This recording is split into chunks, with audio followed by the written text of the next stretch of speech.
Hello, hello. Testing, testing. Is this on? Okay, I think we're good. What's up, everybody? Now, after that live stream, lots of things, right? Lots of things coming. Mainly gonna be focusing on Baizhu today because after thinking about the character a little bit, it makes me it's a little confusing because on one side it's cool that we're getting a healer as we anticipated who's Dendro, but also what throws me off though is the fact that he has a shield. Like, he has a shield. Now we don't know how potent that shield is going to be, how good that shield is going to be, but just the fact that he has a shield, is it worrisome? No, but it shows that Hoyoverse is definitely considering seeing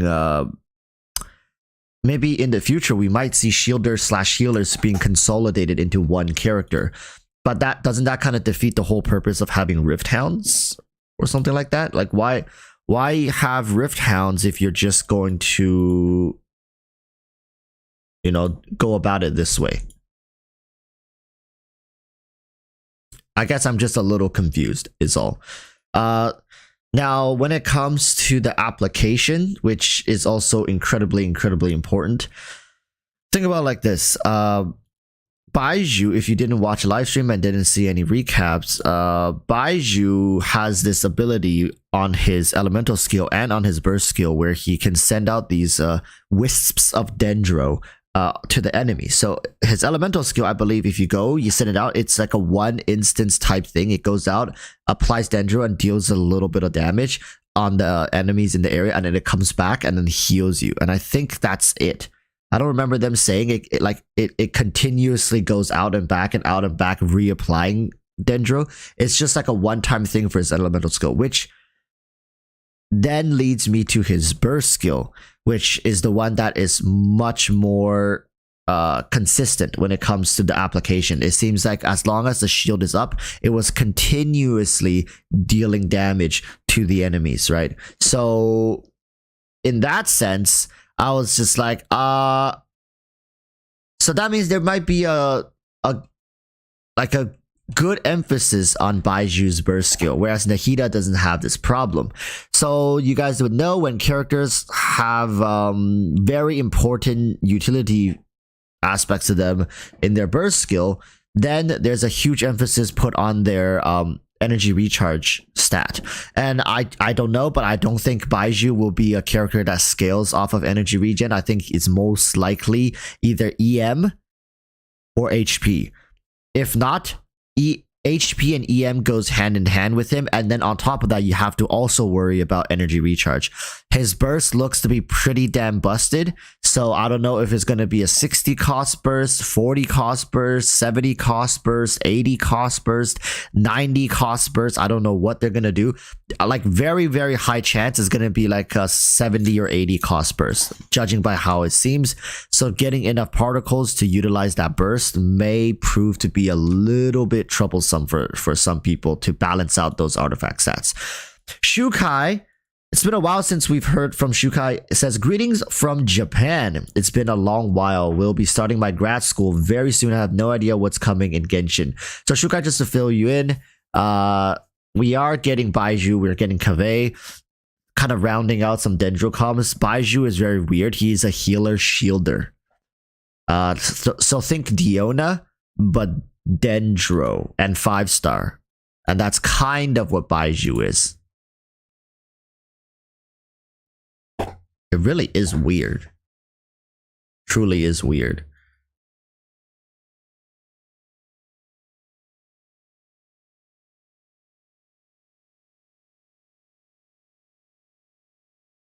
Yeah, and I believe Baiju's artifact should be coming next patch, right? Is that Baiju's artifact, the one with the HP? I think that is. So he's releasing with his own artifact set. It's a HP 2-piece, and the 4-piece was something like get hit, more damage. We can find it or something like that. It's Diaz. Please, guys, please stop the cap. Stop. She's already dead. She's already dead. I actually haven't taken a look at it since the live stream, so this will be a good time for me to take a look at this. Take a look at this. The special program. I'm just gonna look at the special program because it was in there. And I do think there was a set of Hydro artifact as well. I think, are they potentially preparing for Fontaine? Maybe. Where is it? So this was the first round of characters, and then we got the second round, and then here it is. Let's take a look at this. Chatty chat. So Nymph's Dream is a Hydro damage bonus one. Very, very weird. And it actually does look like whatchamacallit. It looks like Fontaine as well. This whole artifact set kind of looks like it has that Fontaine vibe to it. So after normal charge, Plunge attacks elemental skills and elemental burst hits opponents. 1 stack Mirror Nymph will be triggered, lasting 8 seconds. Okay. And there's a 1, 2, 3 or more Mirror Nymph attack will be increased by 7, 16, so up to 25%. Just attack! And Hydro damage bonus will be increased by 4, 9, 15. Okay, so you get a 25% attack bonus and a 15% Hydro damage bonus. That created by normal charge and plunge attack elements and burst skill exists independently. Is this for Folklore? I mean, Tartaglia has like 7 different art. I know it's not 7, but like he has a lot of different options, you know what I mean? The guy is truly being taken care of. Okay, I'm gonna take myself off the screen here because we need to read this one. Vorukasha's Glow. So 2 pieces HP plus 20%. How nice of them. How generous. 4 pieces elemental skill and elemental burst will be increased by 10%. Oh, burst damage. Okay. After the equipment character takes damage, the aforementioned damage bonus is increased by 80% for 5 seconds. This effect increase can have 5 stacks. So if you get hit 5 times, that's 400% elemental skill and burst damage bonus. 400%. The duration of each stack is counted independently. These effects can be triggered even when the equipment character is not on field.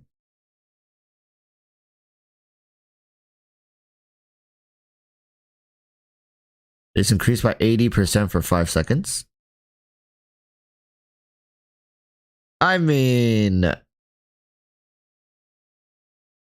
Oh, it's 80% of the 10%. Oh, that sucks. I was like, if it's... I was like, damn, they really going hard for Dia. 400%. So 80% of the 10%. So it's 8%. And then it's 40%. So then totaling max is additional 50% damage, right? So that's addition, like if you get the full 5 stacks plus the 10 originally plus the additional 40, you get an extra 50%. That doesn't sound very strong. I'm just gonna say it. That doesn't sound very strong. Extra 50% damage bonus, I don't think is what Dia was lacking. So for reference, some Dias were hitting for like 35, 40k per strike in her burst skill, right? So just think about that. She's now dealing 60k.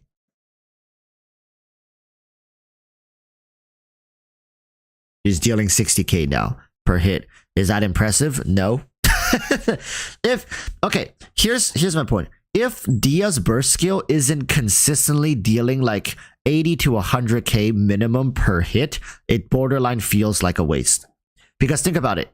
Hu Tao, again, we use Hu Tao as a benchmark, not as like a end-all be-all thing. Even Yoimiya, like you want to talk fast-hitting strikes, Yoimiya's elemental skill, remember people, this is their elemental skill. Hu Tao and Yoimiya's elemental skills are hitting for 80 to 100k. And Yoimiya hits very fast. So Yoimiya is like 67 to 80k, and it hits like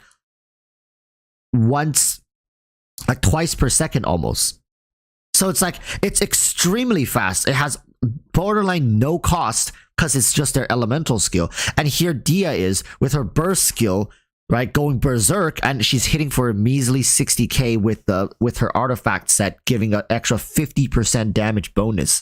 It doesn't really make up for much. Onichan said you said you would review my account. We will, don't worry. Account reviews are on the way. We usually save account reviews for a little later on the stream because not everybody can make it, so then we tend to have it saved up for later. Just make sure you can drop off your information in the Discord. Once you drop off information in the Discord, then I would be able to work off of that. I believe there were 2 account reviews today, if I remember correctly.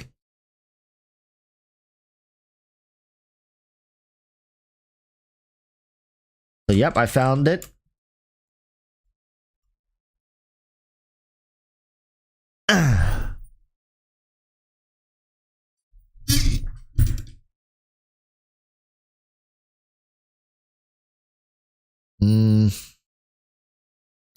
Lelouch says, imagine fighting Wolflord Weenut Ruin Serpent Hypostasis with this artifact who hides 90% of the damage, and the set is based on you taking damage, and surely this much damage bonus can fix Dia. It has to be more. I think a 100% increase could have been considered for Dia. I honestly think a 100% damage increase would have been a good starting point to make her feel a bit better. Well, like just doubling her damage all around. So you were doing 35, now you're doing 70k. That's starting to become the realm of, okay, it's a little bit better, because you have to remember Dia is soaking damage for your characters as well, right? I wish... Does Dia's elemental skill give anti-interruption? If it does, then it makes sense. Like, then 100% damage bonus plus damage resistance plus damage sharing maybe could feel somewhat adequate for the character. But I still don't see a situation you would use her over, let's say, Zhongli. So yeah, it's such a short duration. So yeah, like I don't see why people would use her over Zhongli. If you have Dia and Zhongli, in what particular scenario are you going to say, okay, Dia works better than Zhongli here? If you're telling me, oh, but like Dia can bring some damage, right? But one of Zhongli's meteors can also hit for like 60 to 80,000 damage. I know Dia does more, but Zhongli's not on the field for that long. Zhongli's on the field for like a fraction of a sec, like, I mean, not a fraction of a second, but comparative to Dia, he's on field for 2-3 seconds. Dia's on field for like a whole 10 seconds or something like that. And Zhongli also petrifies the enemies, right? Dia is doing damage when you have much more potent damage dealers in the game. So I don't know. I would be more inclined to see an artifact set that leans more towards Dia's strength as opposed to trying to boost up her weakness. Because if you're focusing on her weakness, unless you make that weakness obsolete, it's still going to be a weakness.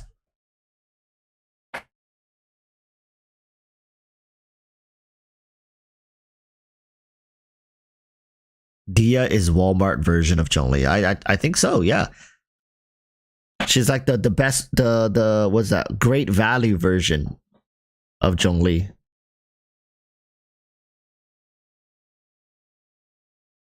I don't know about this artifact set. It feels like such a waste, because who else benefits from this? I don't think anyone else in the game right now benefits from this. Maybe can Zhongli do it? But then if you put...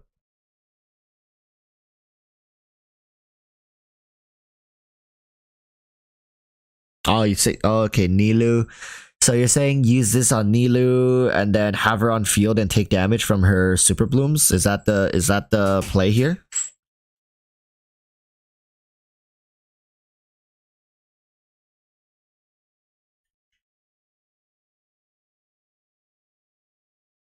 But it seems like people in chat are saying they would rather just run the two piece to just giga stack her HP percentage, which makes a lot of sense. An extra, but like think about it, an extra 50% damage bonus from her. Okay, the thing is, will this even work for Nilou? Is her Bloom Buds considered part of her elemental skill or her burst skill? Or does it count as something separate? Because her Super Bloom thing is like a very unique skill, right? Right here it says elemental skill and elemental burst damage. It doesn't say all damage. So what if that thing counts as part of her talent? So then you don't get the actual damage bonus for her Super Blooms. Then maybe the 2 and 2 piece set makes more sense.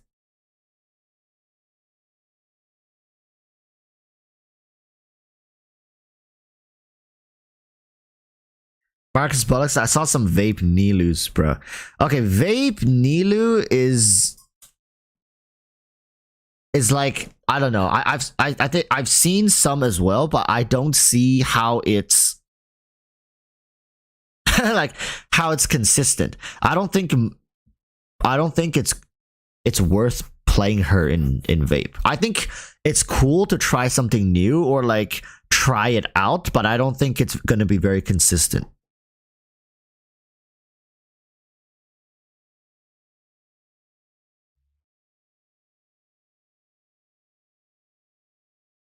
So to trigger the 4-piece effect, it says after the equipping character takes damage, right? So you just have to take damage. Which is already, when you take damage, it's a damage loss. Just saying, right? Like every time you take damage, it's a damage loss because you get interrupted. So you're not doing anything, you're just sitting there taking damage, stacking up this artifact. It's so counterintuitive for all characters that are not like, not Dia. Because Dia can stack this up in the background. You don't even need her on the field to stack these effects. Is there going to be some sort of visual assistance to tell us that it's fully stacked for her when she's off field, or you're gonna have to count it yourself?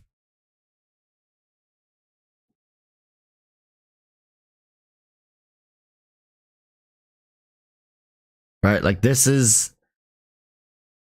HoYoverse has never done a very good job with the indicators.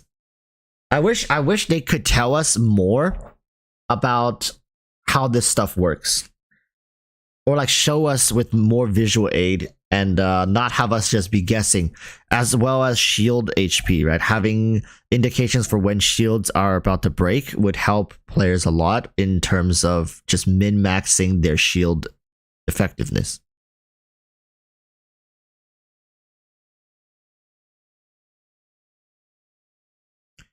Imagine a new player coming into this game having to deal with all these different artifacts with all these different effects with no indicators whatsoever.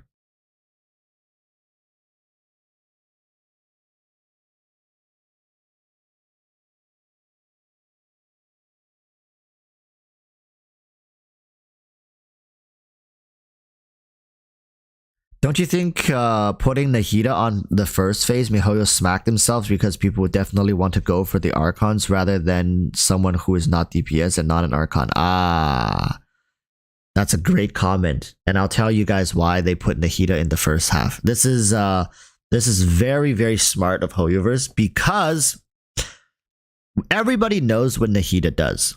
Okay? Everybody knows. However, most of us has to rely on unreleased information to know what Baizhu is going to be like. What this does is that it ends up putting people on edge. It makes you kind of stay on your tiptoes and have to constantly try to update yourself on which one is more worth it. And the worst part is HoYoverse can probably still make last second changes to Baizhu if they want to. I don't think they will. It might, like, I think they're just going to release them as whatever the information is. But at the same time, it always puts some, like, there's always something on the back, in the back of your mind that's just like, okay, but we don't know what Baizhu does. We don't know his potential. We haven't had full on testing for this character. So if you invest into Nahida, And then Baizhu comes around and turns out to be an amazing character that just showcases features that we have never seen before, right? Taking Diona and turning her into a 5-star and making her Dendro, it sounds to be very impressive. So think about it.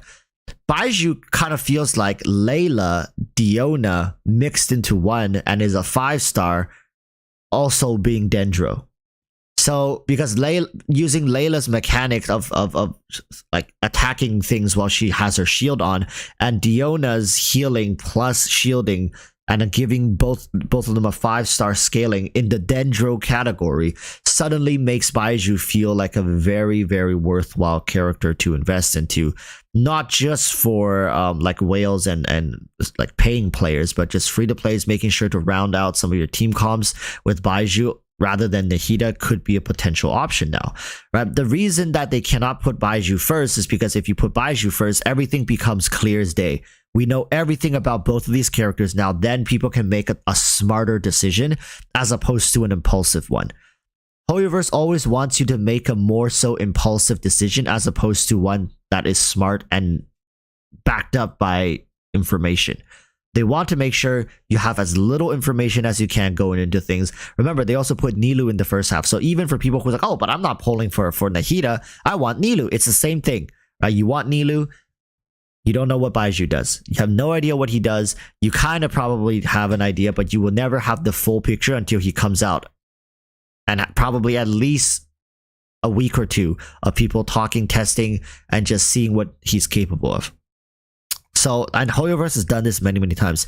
They always put the very exciting characters reruns in the first half and then put the potentially really strong and OP character in the second half. So after you already spend all your resources on the first half, then you get into the second half and all the content creators like, holy crap, Baizhu is game changing. Baizhu is like the best character release in the Dendro category, even rivaling Nahida. Then you're sitting there with your dick in your hand and you're just like, oh, well, that's cool. I mean, I can go get a loan or something. It's crazy. They do this all the time. Because, and I'll reiterate, right? The reason they do this is because if they put Baizhu in the first half, they're giving the player base too much information.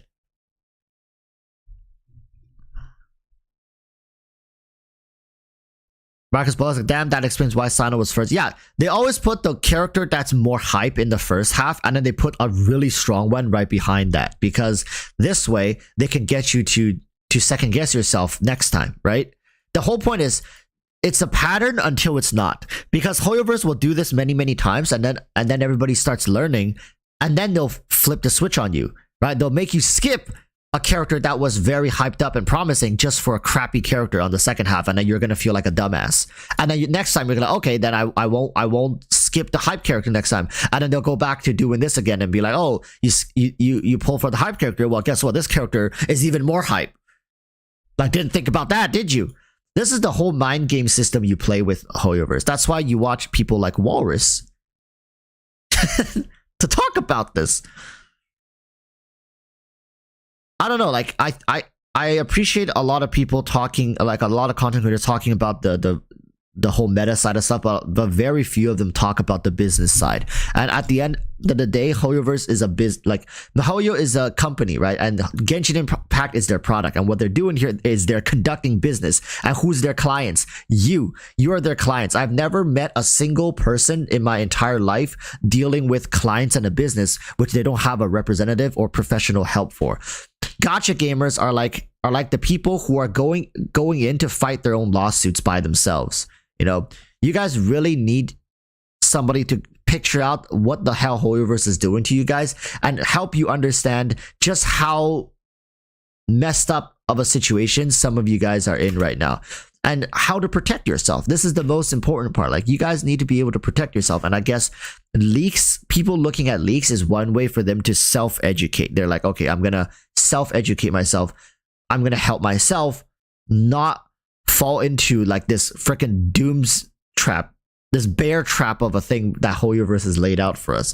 I'm telling you guys, the faint of heart will never be able to withstand HoYoverse's impressive baiting tactics. Most people just falls for it. which is fine. I think there's no okay.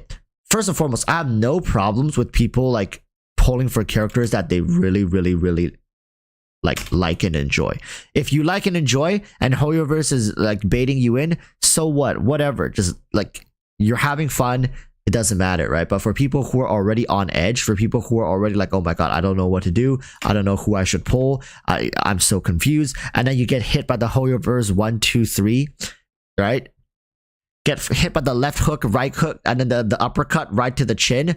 It's gonna feel very bad. It feels very bad. I'm telling you guys. Been there, done that. I remember back in the day, I was following a lot of content creators when it comes to meta when watching other games. Remember, like, listen, people, I at one point was just like you guys, right? I was on the other side of the screen. I was watching as opposed to engage, like to talking about it, and I was like, oh my goodness, I need to know what this character does so I know whether or not I'm gonna pull for them on my account.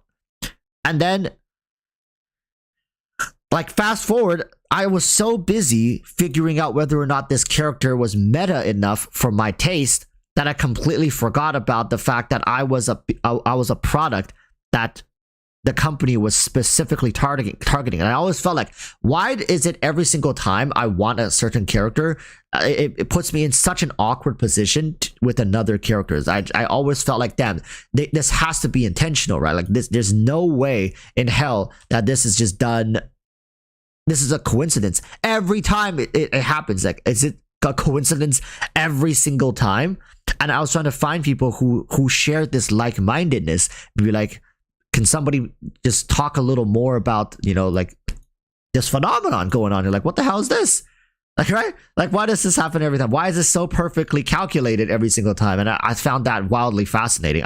Some of you guys might find it boring, but I find it very interesting. So that I was like, you know, if I ever became a content creator, I'm going to talk about this.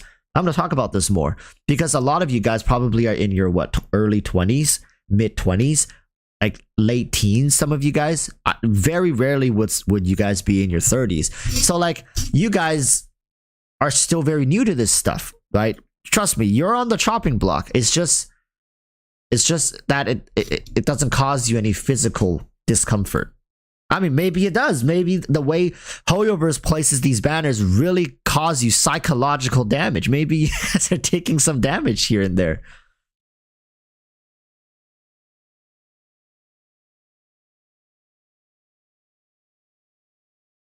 Sareen says, this is why you don't spend. Well, see, that's not the answer to this, right? What if somebody has like $50, $100 to spend every month? Would you rather spend it on like weed? Would you rather spend it on booze? Get drunk? Right? Some people think going out to eat is a good way to spend it, right? And then this is why I never understood people who look down on others just because they spend on video games and digital currencies. I don't get it. Like, why? It's like a very boomer mentality, in my opinion. You know, it's a very boomer mentality, because it's how do I put this? I need to use an example from back in the day to now. But then the digital age only started in like the 2000s. Right? So like when people say like, oh, spending money on video games, ew. Right? I mean, if you think about it, spending money to go watching a movie is even worse. But then people are like, oh, but you had a good time. You had a good time. What, like, oh, spending money on booze, drinking with your friend at a club, getting wasted, right? Like finding yourself in a stranger's apartment in the morning. It's like, yeah, but like, wasn't that an amazing night? Like, you had such a good time. You spent like, what, $5,000? It's worth. And I'm just thinking about it like, yeah, but you don't even remember 80% of that night. You don't even remember most of what happened. You got like wasted drunk. You were at the club partying, screaming at your friends across the dance floor. And then that day's over. Sure, it's like in your memories. But I can log into MapleStory right now that I spent, I don't know, like $1,000 for over the course of 10 years, I can log in right now and everything that I spent for is still sitting there, which I can use and have access to. Right? So my point is, we shouldn't judge people who spend time in the clubs, hang out with their friends, and they shouldn't come and judge us who want to spend in digital form. It's like you're spending money, you're getting something out of it, right? You're getting something out of the money you spent. Regardless of what it is, you could spend it on a very nice watch. You can spend it on, a car, or you can spend it on a very good nights out with friends and family. You can spend it on a vacation. You can spend it on your kids, right? Getting them an amazing birthday present or celebrating for them. And of course, you can spend it on a digital PNG, big titty waifus. It's just money spent. For whatever reason, that's up to you. But when people say like, oh, it's cringe to spend money in Genshin, it's cringe to spend money online, it's just as equally cringe to spend money go watch a movie, like eating out with friends, going to the club, right? Going to a bar, spending it on like cigarettes, weed, right? Drugs. It's just as bad. It's just as cringe for all of these reasons. For reasons that nothing is of permanence, right? Because that's what people say. Oh, it's not real. You can't touch it. You can't touch it. Well, try saying that to La Signora fans who are still recovering from the psychological damages that a digital character dying caused them. And it's also like, have you never felt any sort of emotions watching TV shows, watching movies, watching anime? You never cried? Like maybe some of you hardened brothers out there be like, oh, I've never shed a single tear watching any fictional stories because I know they're not real. Well, then maybe you're a psychopath, right? My point is, just because it's not real doesn't mean we cannot have a connection to it, right? I mean, think about a sad anime or a sad show that you've watched, and why did you cry? Why did you feel sad for the character? Right? It's not real. Right? Does that make it better? No. Obviously not. Just saying like, oh, why are you so sad? It's not real. It's not real. It's fake. It's fiction. Like, that's how it sounds to me. Like, oh, but a lot of this stuff is specifically targeted to attack you emotionally. It's supposed to cause some emotional damage, right? Genshin has some tear jerkers here and there, although I do have to say Genshin's story is weak comparative to other pieces of literature, right? But Genshin has more to offer than just their story, so I give them a pass for that. We look at Genshin as a collective body of work as opposed to like separating it and singling it out, right? If you just look at the story, maybe it's weak. If you just look at the characters, maybe it's a little better than most. If you just look at the music, it's amazing. However, if you combine everything together, it's suddenly everything works quite well, right? You got to look at it as one thing as opposed to separating it. Again, this is not me. This is not Papa Walrus telling you, hey, you should spend money in Genshin Impact. Absolutely not. If you are not comfortable doing it, you absolutely should not do it. But what I'm saying is, it's okay to spend money in Genshin, but if you're spending money in Genshin, then you fall into a target demographic that Hoyoverse truly want to manipulate with every inch of their body and soul. Hoyoverse makes a living not by creating video games. They make a living by manipulating your money from your wallet going into their wallet. That's the essence of their business structure, is how they can move money from your pocket into theirs. Everything else is just like distraction, right? Getting pretty waifus on your screen, getting you to like hit that dopamine hit when you summon for the newest character. That's all just distraction, though. The main goal has always been to move your otaku money, you, the otaku sitting there, how to move your money into their pocket. That's it. It's like, if you want to break down what they do, what all businesses do, that's like at the essence of it. It's just Hoyoverse has chosen an approach through waifus and and big titty waifus and husbandos. That's the word I was looking for. That's their approach. Apple chooses an approach through tech innovations. I can't even say that without laughing. Tech innovations and streamlining their devices to make your life a little easier, right? They get rid of all the hard stuff for you. Oh, if you don't like optimizing your phone and whatnot, you just want to click and drag and do your things, very straightforward. Apple does that for you. Apple streamlines it, right? Your MacBook connects to your iPhone, connects to your earphones, connects to your freaking condoms, connects to your car doors, connects to your freaking toaster oven or whatever the fuck they're gonna do next. It's just everything's connected. Everything's so simple. It's like one thing, right?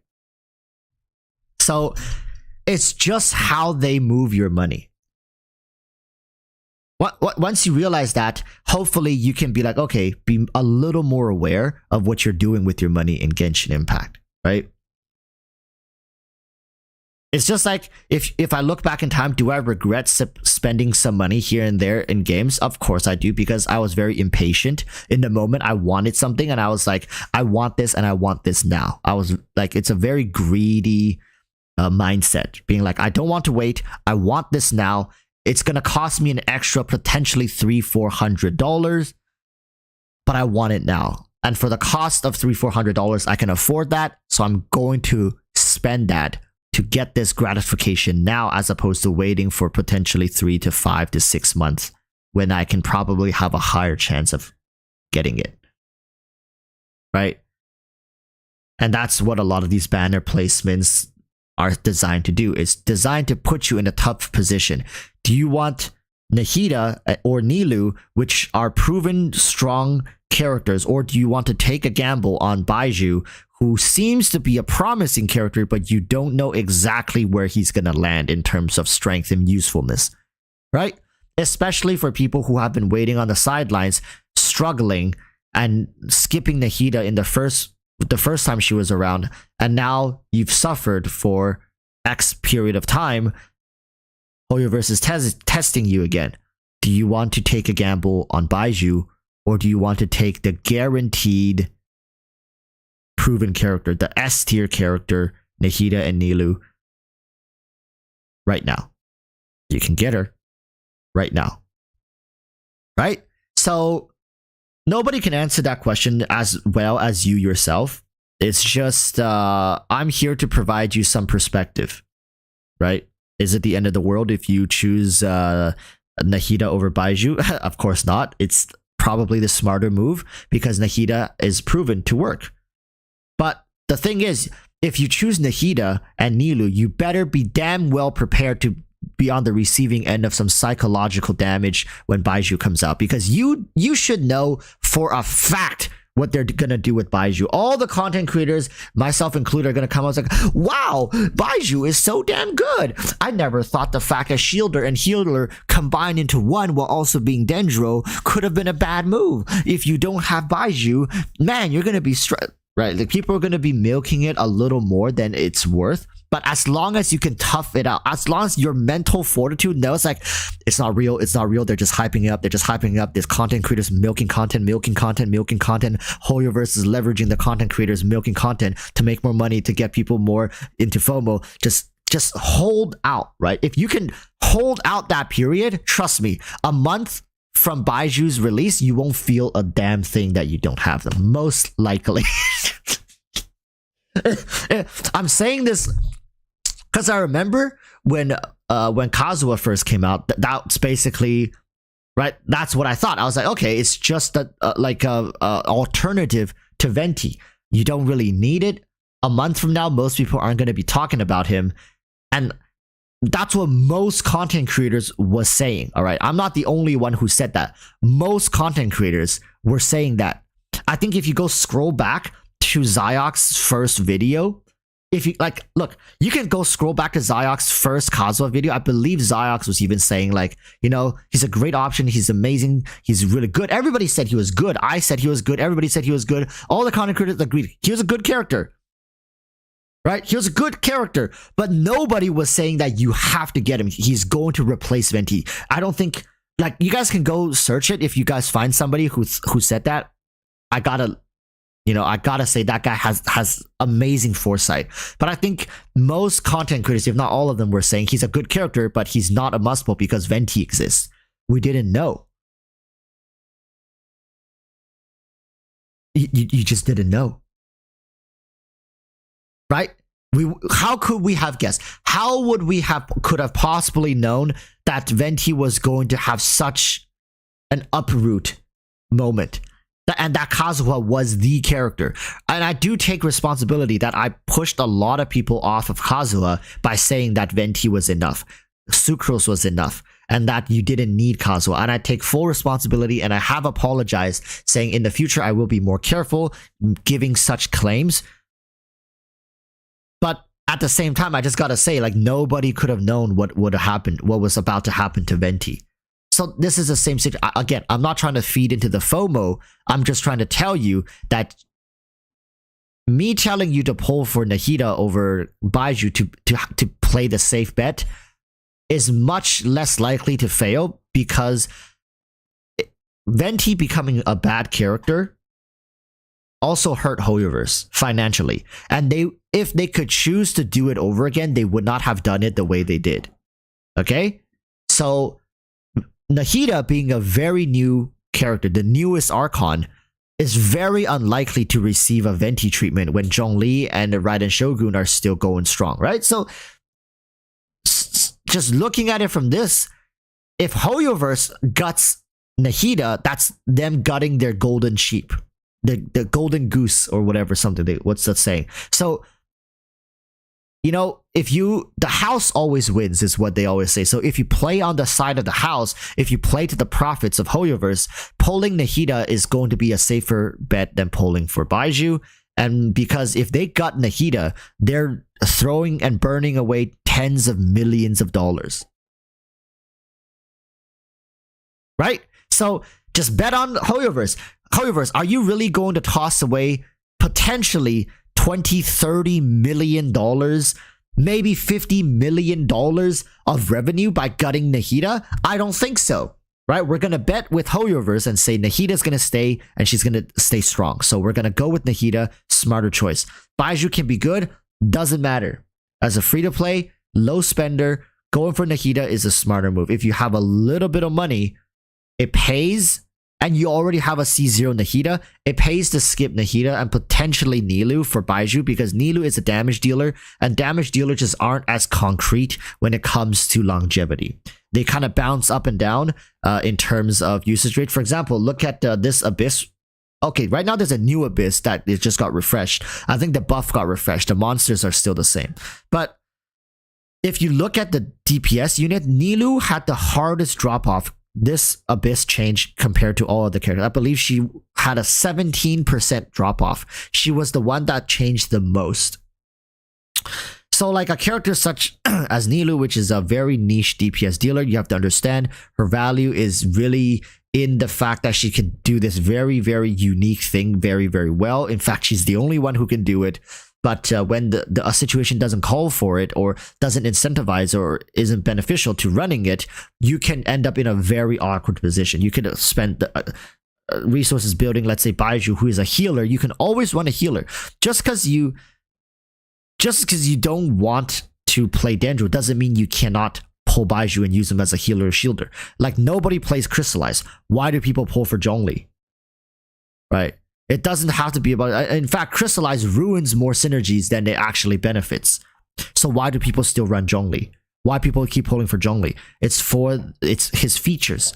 It's for the character features as opposed to the raw effectiveness of the reactions. Right?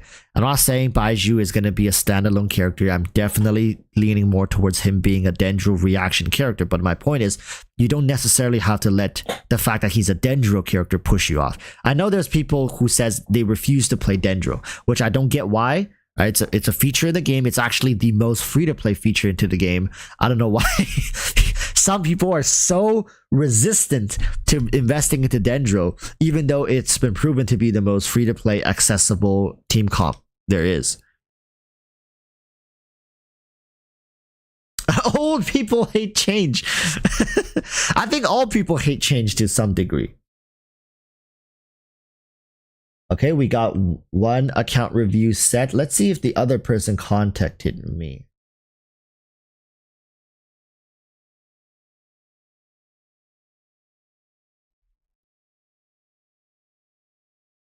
Let's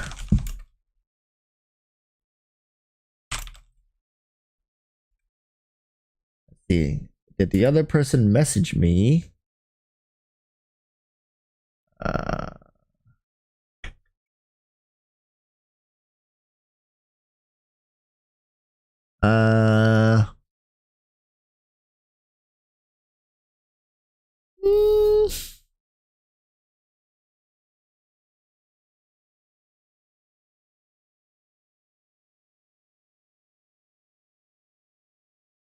Nope, I don't see the other person.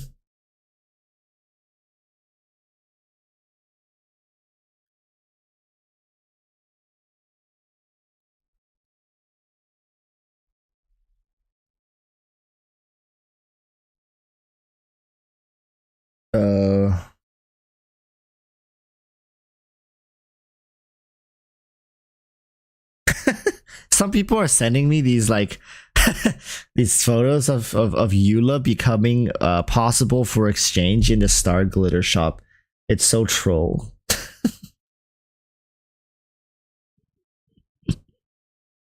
Oh, I found it. Okay.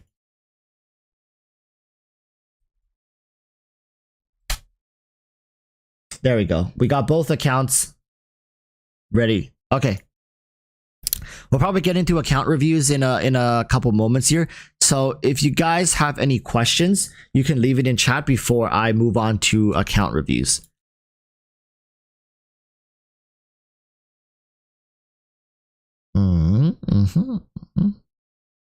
Glitch Variable says, I enjoy change, I hate stagnation. I think Techie's not here today, but he's also someone like that. He doesn't like playing the same comp over and over again. Whereas a lot of people seemingly has turned Genshin into like a daily task almost, where they come in, they do their thing, and they want to do it fast and efficiently. So oftentimes they'll find the most powerful comps, most meta stuff, and they'll smash out the content really fast. Because they don't want to stay for too long. They don't want to spend 2 hours on Genshin, right? Who was here during the interview with the CN person I had on stream yesterday? How many of you were here so I know if I need to repeat what he said in terms of China and what kind of place it is? How many people were here yesterday during the when I interviewed the CN dude?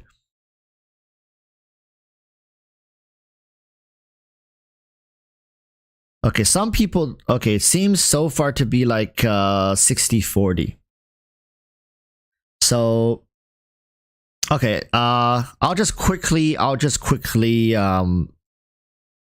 talk about what he said. So people in chat can vouch for me. I'm not just pulling shit out of my ass here, because a lot of times people are like, Walrus, that's cap. There's no way. People are like, okay, so this is what the CN person said. So I have a friend from CN, and a good friend of mine, we went to college together here. He went back to CN. He's grew up in CN. He came here for only a couple years. So he spent 90% of his life in CN, right? And this is what he said. He's also a gamer. He currently doesn't play Genshin, but he plays games like Fire Emblem, which is also another gacha game. So this is what he said. He said in China, most people do not have the time to actually play video games. Most, if not all, functioning adults have close to no time to play video games. And this is somebody, and he is one of those people. He's working in China right now as we speak, right? The amount of time he has to play is like an hour. If like maybe an hour to 2 hours for leisure time a day. Apart from that, he's either working or he's doing a second job, so which is also working.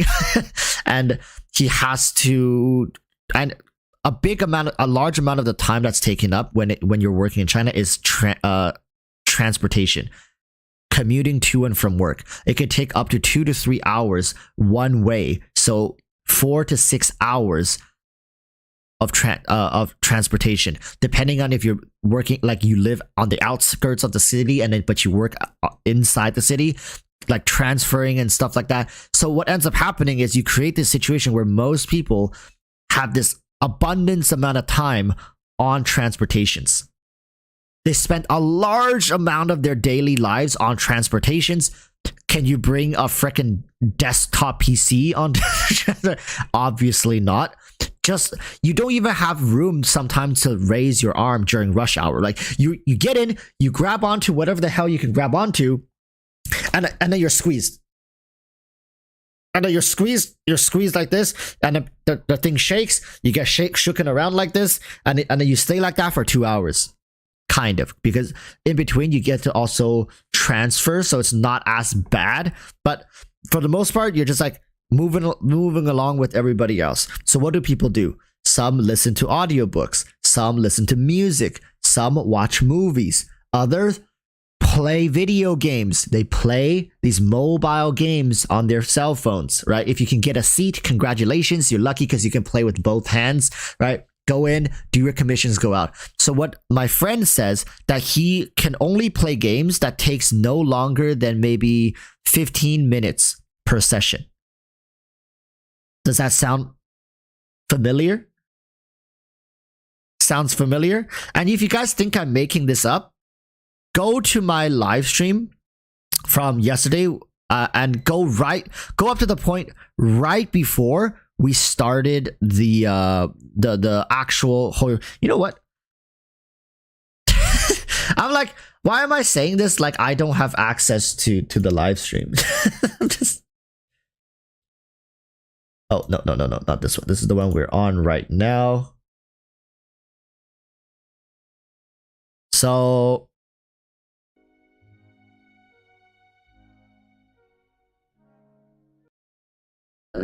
but of course they feel like it's very difficult, right? They feel like it's difficult. Imagine everybody is forced to do. Oh, there he is. Game for like an hour. Yeah. They play 10 minutes, 15 minutes, or like 30 minutes when they're on the train or on the. So here, game in China on the phone. I cannot name one, but I know the play style. So it's the game most people play are most brainless the game. So they just move the finger and use no brain, and you use less time, maybe just 1 or 2 minutes to finish one game. Or yeah, okay, so you hear that. In China, most people are playing games that require less brain power. The main reason is not because they're stupid, okay? I know some people are going to try to meme, but it's not because they're dumb. It's because most of the time, they're playing games to de-stress, okay? Most of the time, they're playing video games to de-stress, to fill in very tight time slots in their day, to kind of occupy these time slots to do something, as opposed to just sitting there and staring off into blankness. They're actually still trying to stimulate themselves in a way that's engaging but not too overly complex, right? So they play games, they want it to be simple, straightforward, and not complex. They don't want a game that stresses them out, which leads me to finally be able to say with concrete proof that HoYoverse understands that their main demographic of players don't want the game to be more demanding than it is right now. Farming artifacts is already plenty enough for a lot of these people in China. They want 1 to 2 minutes maximum per session. How long does it take to farm artifacts? Even for the low-end players, like free-to-plays who are struggling and not meta players, I don't imagine it taking more than 1 to 2 minutes to clear one artifact domain. And that's my point, right? If you look at Genshin Impact as a game, after interviewing him, I can't believe I've never talked to him about this, but after interviewing him, it makes a lot more sense that the game is designed in the way it is. Like that game, so when they take the sky train or the lighting train ride or on the bus, so they can just just move the fucking finger. They don't want to use the brain because they already use too much brain on their job. I see. So you're saying if a game only requires you to play like 10-15 minutes a day, that would be a like a good game for people to play, right? Because they don't need to play the game for like an hour. Yeah. They play 10 minutes, 15 minutes, or like 30 minutes when they're on the train or on the bus. That's good. That's it. That's all they get. Yeah. Right? Yeah. Yeah. Okay. You know what? I'm still playing the tower phone game. It's no, it's Fire Emblem Heroes. You know that. He's still playing Fire Emblem Heroes. Okay. Yeah, Okay, I'm not laughing at him. The reason I was laughing was because before I even started calling him, I told chat that he used to play this gacha game called Fire Emblem Heroes. And that was like, god damn, that was like so damn long ago. And almost 10 years ago or something like that. And he's still playing that game now. So CM players are very dedicated players. I'm telling you guys, it's not just like him. They're all like that. They show a lot of loyalty to games that can show loyalty back. So even like, to me, I'm processing a lot of this information because I know both sides. So it makes a lot more sense that HoYoverse is sticking to their guns and refusing to add more difficult content into the game because they want to show loyalty to their main core player base. To the CN players, they're like, we're not gonna stress you guys out even more. We're not gonna demand more of your time. We are here to respect your time. We're here to respect how you want to play and how you enjoy the game. So in turn, please support us more in the futures, which the CN players absolutely will. A company like HoYoverse, respecting the players' time, respecting their transportation needs, will get a lot of love and attention and support from the players base back in CN. So watch in the future, HoYoverse releasing Honkai Star Rail. It's going to be moderately successful at worst. People are going to play the game. They're going to find ways to enjoy it. People who didn't find Genshin to suit them, they can now try out Honkai Star Rail, which is a turn-based game, very different from Genshin. And then seems like Zenless Zone Zero might be a dungeon crawler or something like that, which would be amazing for people who want a little more grind, right? Because obviously there are people who are in China who are also commuting to and from work who want something a little more in-depth, a little more complex, right? And I'm sure some of you guys watching would want that too. So maybe Zenless Zone Zero is a game designed to take the Genshin experience and elevate it just a little bit. More flashy combat, it seems like, and maybe a little more hardcore. But not too hardcore, but just a little more hardcore for the people who want it. So I only spend 10 minutes every day, and then I can finish all all that I want to play. So like 10 minutes. So you're saying in China it's like this because of the culture, right? That's just how it is culturally. It's not about culture, it's society, I think. Society. Oh, society. So that's how China is. So that's just how everybody is forced to do. There's no other option. Yeah. Okay. All right. Thank you so much. Yeah. We have to do the live. We were only able to interview him very shortly. But do you guys want me to invite him back for like an actual proper interview session with like questions laid out and everything? Maybe I can get you guys to pose some questions. Maybe I'll make a community post, right? Because it seemed like a lot of people really enjoyed what he had to say. And there's a lot more questions we could have for him as to not just like the stuff like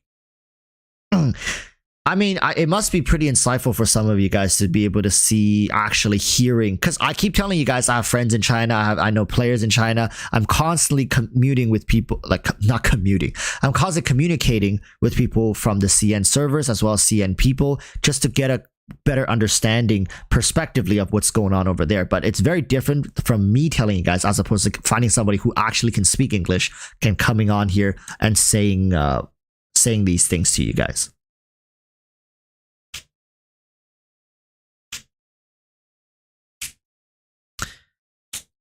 Cosmic Panda says, but I also think this game is bigger than just China. Right, but you have to understand that all the developers that are working on the game are from China. right?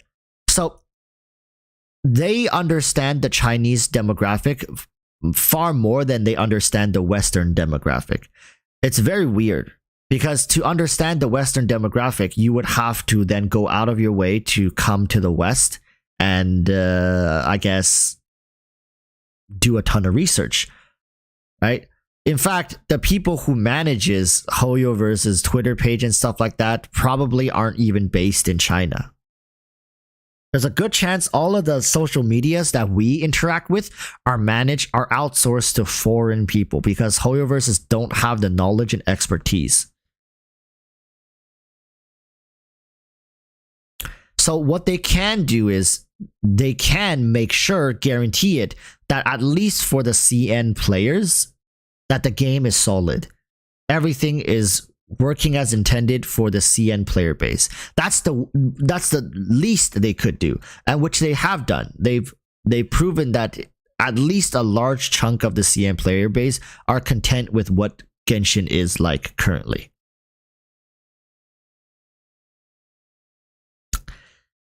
And remember, they never planned for the game to be this successful globally. I'm sure they anticipated like some foreign players, but I don't think they anticipated Genshin to become the phenomenon that it ended up becoming.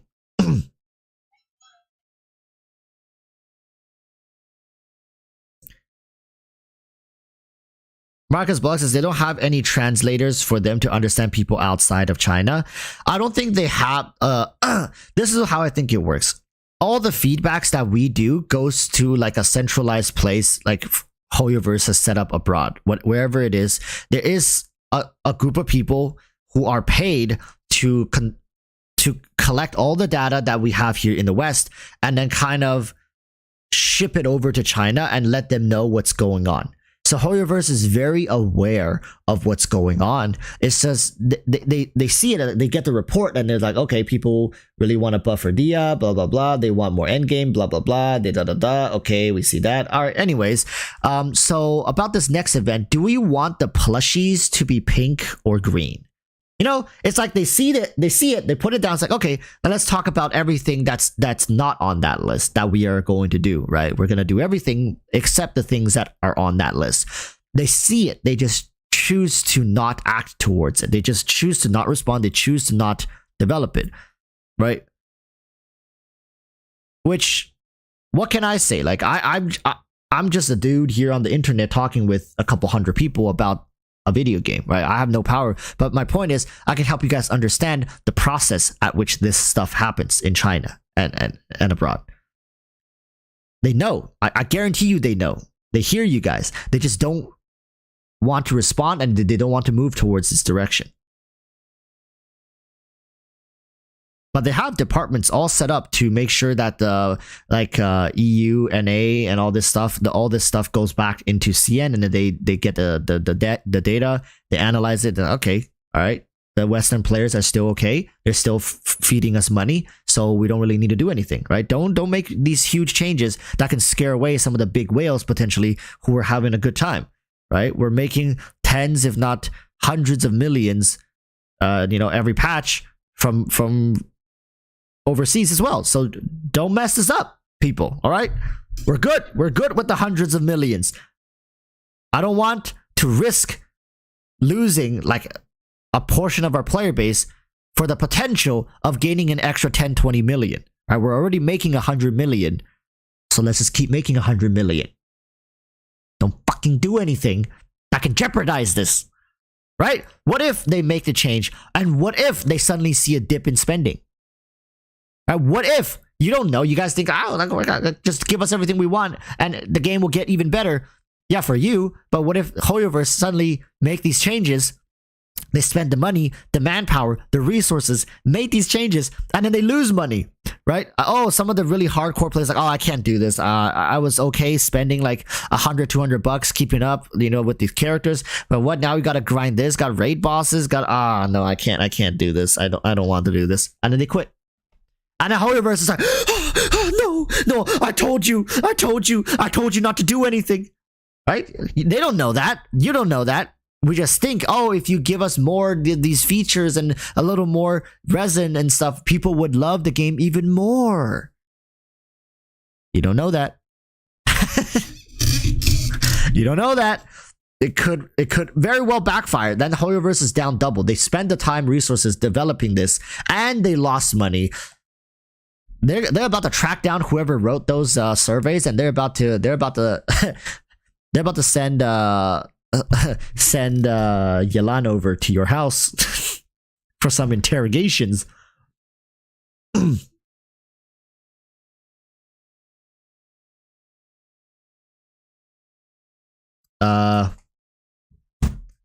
We gotta stop only looking at us.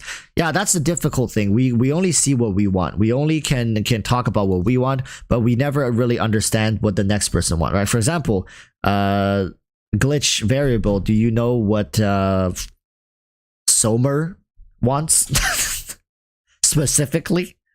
Who is Somer polling for next? You don't know that. But I'm willing to bet that Hoyoverse knows us better than we know each other, and sometimes better than how we know ourselves. Anyways, it's time for account reviews. We've talked about this enough. I think Baizhu is going to be a solid character. Meta defining, maybe not, but I think he's going to fill a very important role on fleshing out the rosters in Genshin Impact. Very, very important role.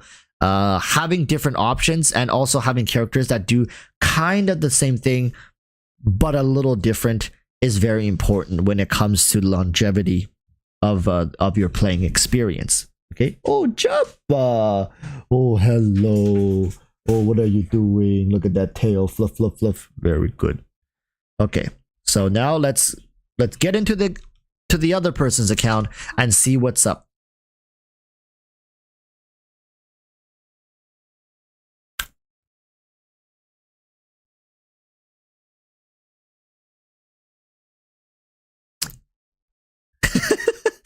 Sus. I know. I hope they're still here though. If they're not here anymore, that's gonna be a little awkward. So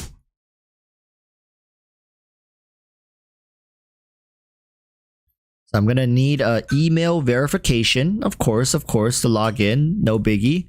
Just make sure to send me the code in your email. I'm gonna message them because I'm worried that they might not be here.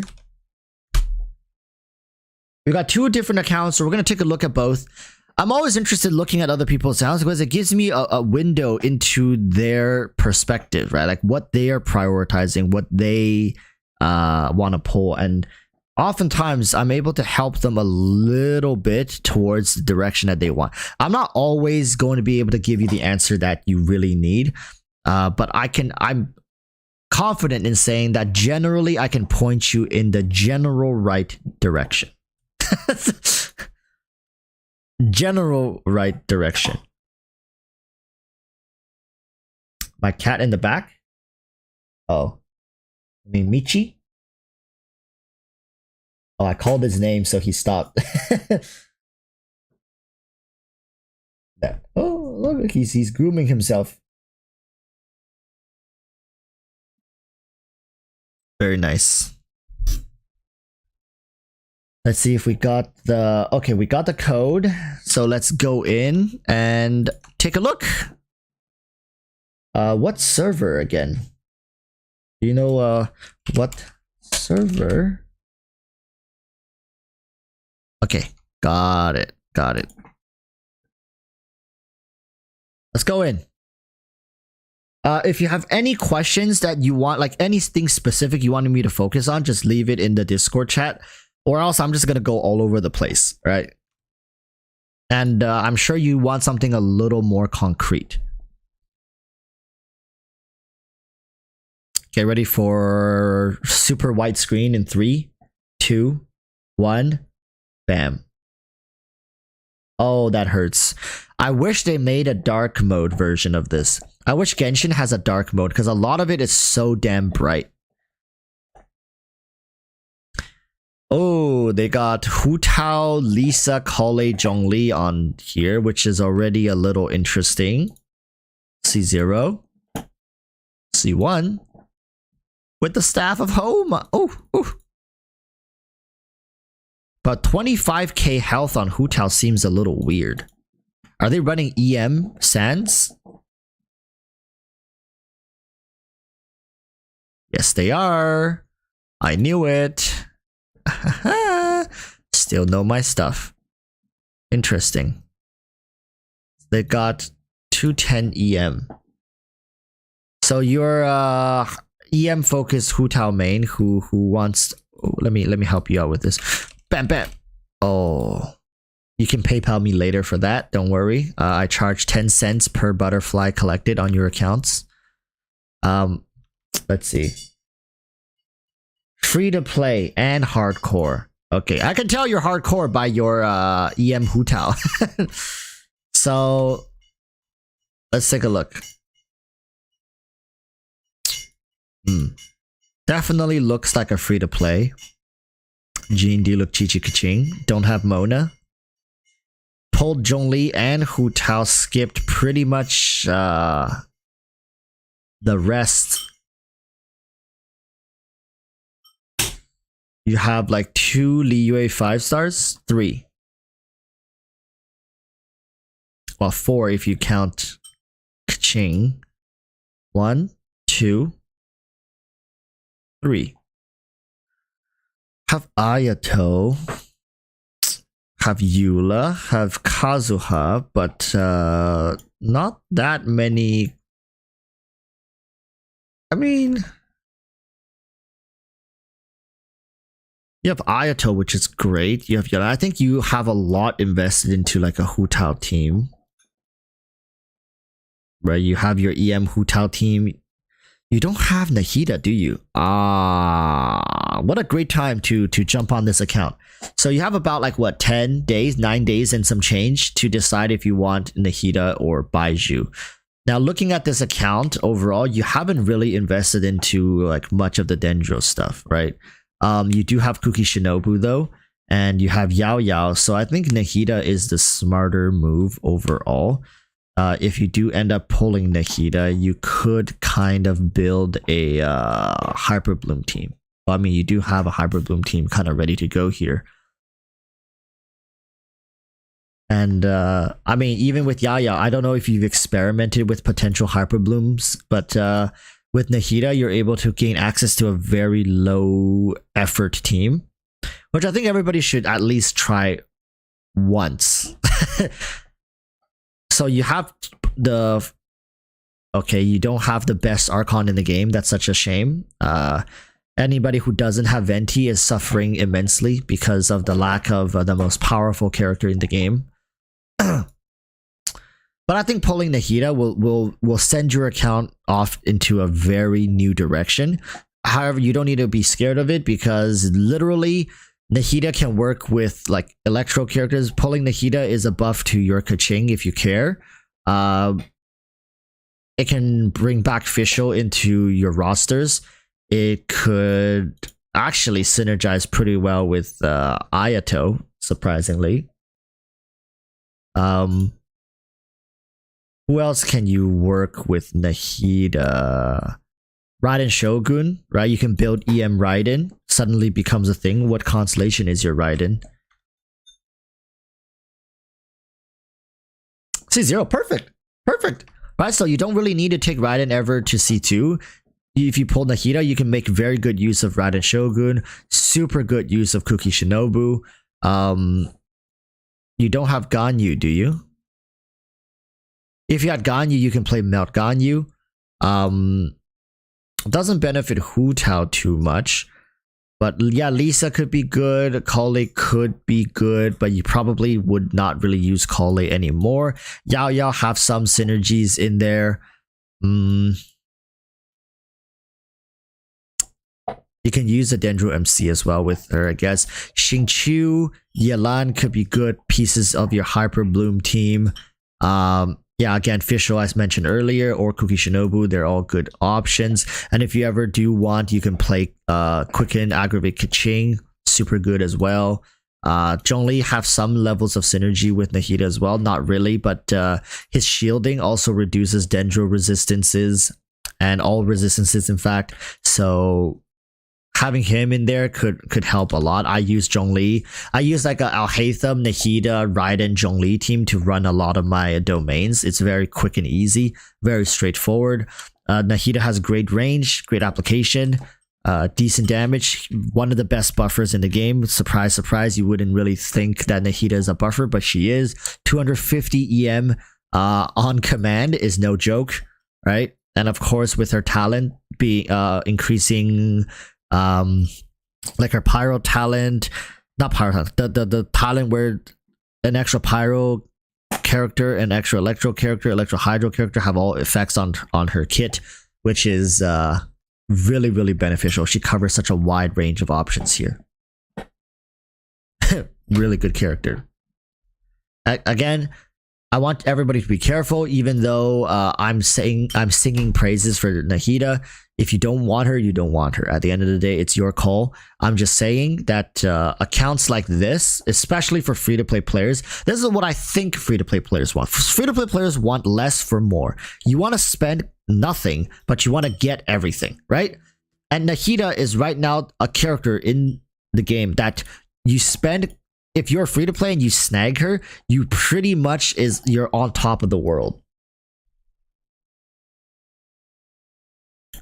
Full EM Nahida or different. I believe mine is full EM. I think full EM Nahida is necessary because because her burst can buff your on-field character's EM up to 250, and to reach that you need 1,000 EM on Nahida. So triple EM Nahida is pretty much what 99% of the people are running, I believe, right? So unless you can somehow reach 1,000 EM without EM, because beyond 1,000, then it starts losing a bit of meaning. So if you can somehow have 2 pieces of EM on Nahida and still reach 1,000, then your third one could be, I don't know, like energy recharge. But she doesn't really need it either. Right? She doesn't need anything other than EM because her burst skill comes back so damn quick. She's a character I've never had to worry about her burst skill. So Discord, let's see. Yeah, so they're waiting for Nahida. Check the no number of pulls. Should I get Nahida 129 pulls? Eula Hyper Bloom or Ayato Hyper Bloom was using Lisa and Cole for Dendro boss fight. Says I get 99 ping in America and they get 150 ping in Asia. Well, that's unfortunate. Ayato Hyperbloom probably is a smarter move to go here. Trust me, if once you pull Nahida, you'll know exactly what I'm saying. A lot of people have been telling me, Walrus, you're a little too pushy when it comes to Nahida, but then everybody who has listened to my advice and invested into her originally, who were on the fence about it, they said like it's one of the best decisions they've made for their account. Okay, the thing about Nahida is it's not about her raw power and strength, it's about the amount of things that she can do and cover. It opens up your account to so many possibilities that you just have more time doing more things in Genshin Impact. You get to try out more things. Like you get to play more. It's more fun, in my opinion. It's a lot of it's so cheap to build a lot of her teams. I don't know how people can hate Nahida.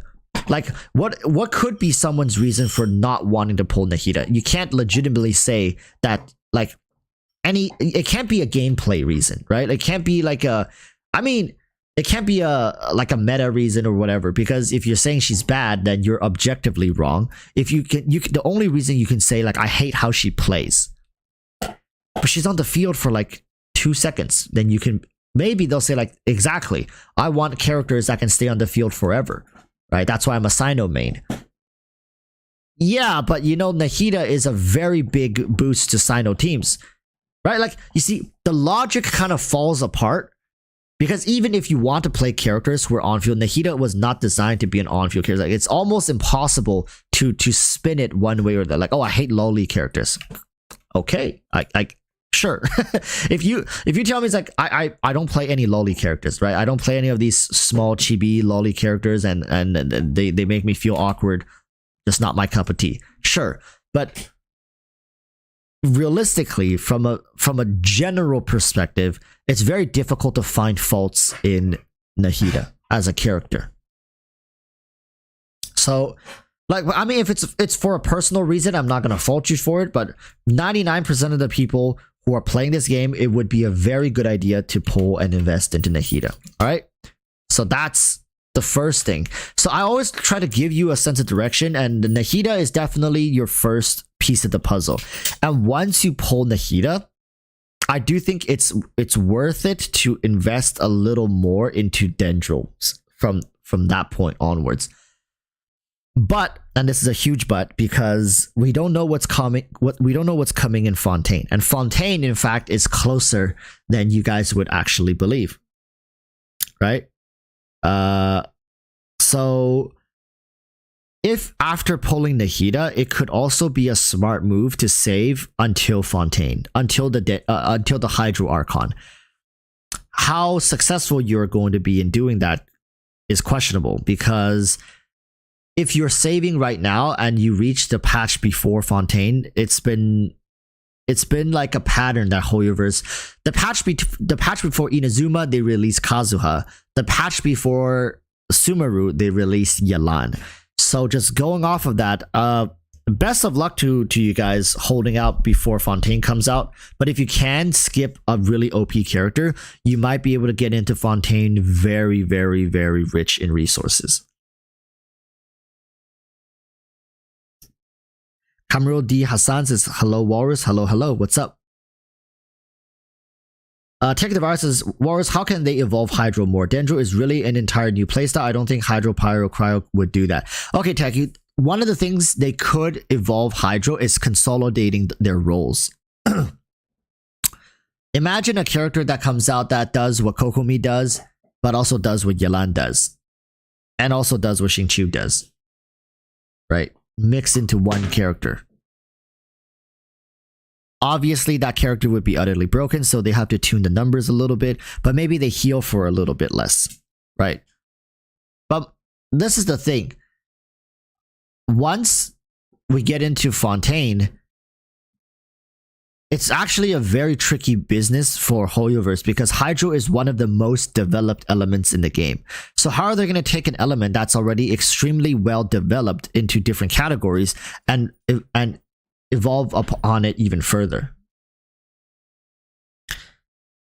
So they say they're a hyper saver. Let's see. 129 pulls. Interesting. What did you pull last? Let's see.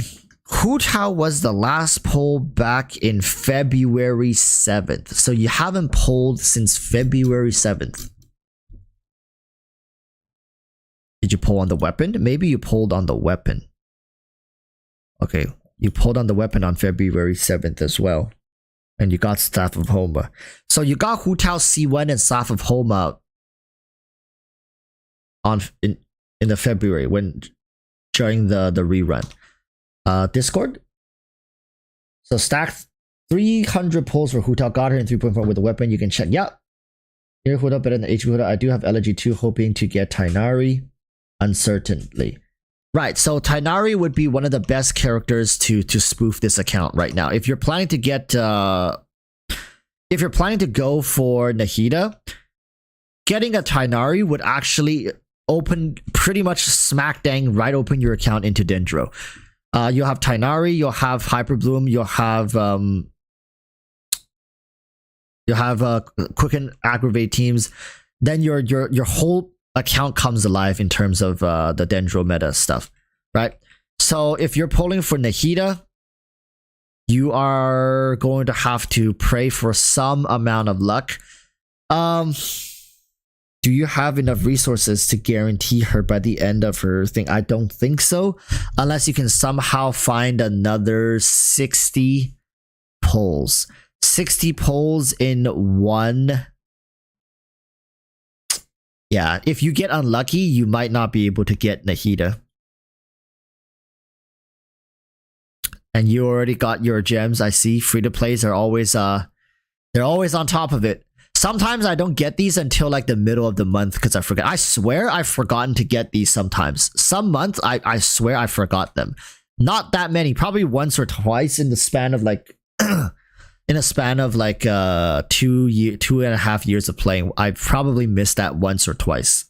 The free to plays, they're quick with it, right? Like that's the first thing they do when the month resets.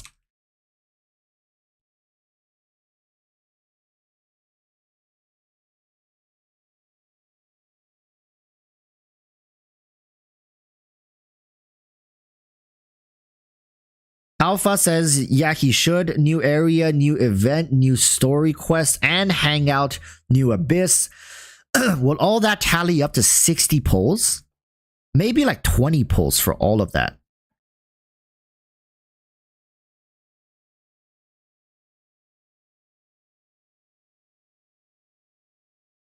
And the question was, is EM Hu Tao better than HP? EM Hu Tao does more damage. Okay, that's for sure. EM Hu Tao does more damage. But her teams are a little wacky. I don't think EM Hu Tao is as consistent.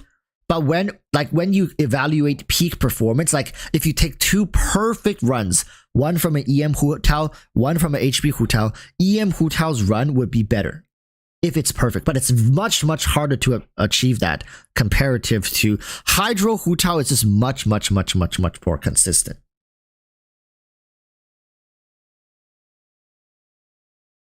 But if you are like a Hu Tao god, I think building an EM Hu Tao is fine. I think EM Hu Tao is like a decent direction to go towards.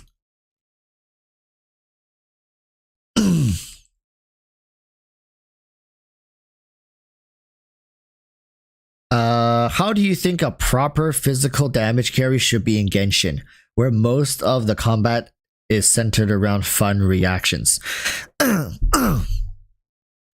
I think a physical carry needs to have a very unique playstyle.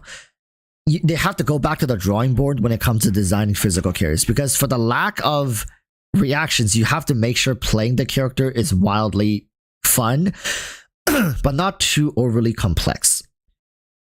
I made a meme in my April Fool's video about like Luffy being a physical damage unit. But like thinking about Luffy and how he plays and not plays, but how he fights and his combat style could be very, very interesting. You could rely on like a very unique combat style to make physical feel more fun, right?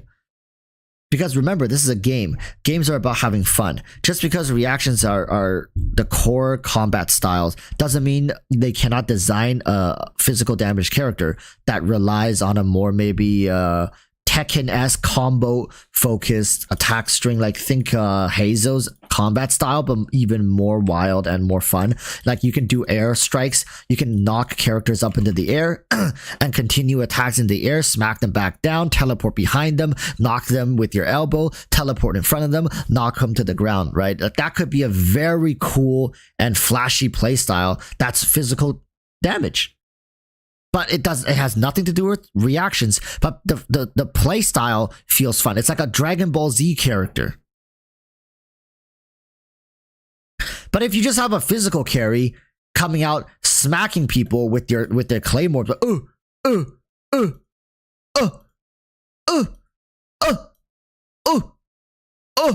like, is that fun? I don't think so. That character could be like the most meta character in the game, but it wouldn't be fun, right? You just be like,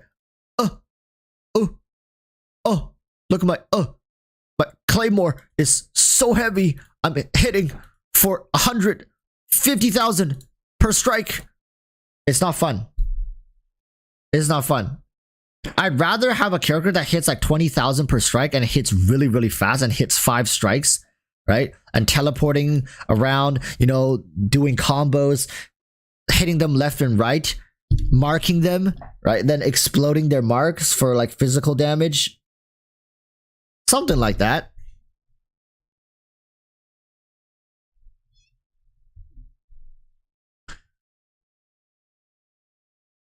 Ning News is not listening without looking at the stream is a whole different context. Right. I try to make sure that the auditory experience is incomplete without visual aid.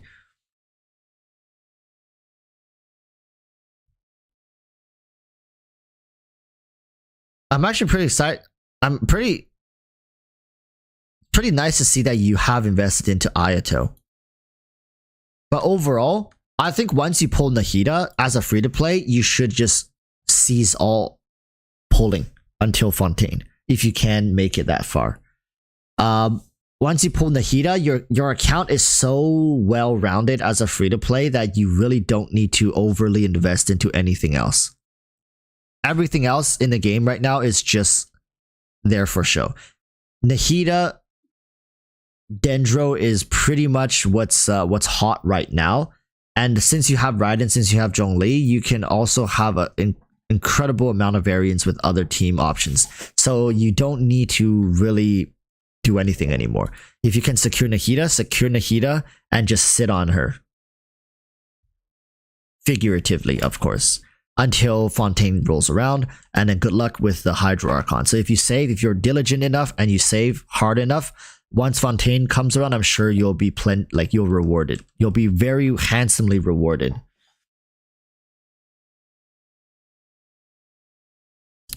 Yeah, stopping after Nahida, check the builds. Right, I'm gonna check your Hu Tao, which I already saw. EM Hu Tao is cool. Zhongli with the Millilith is fine. Favonius Lance, very smart, very smart.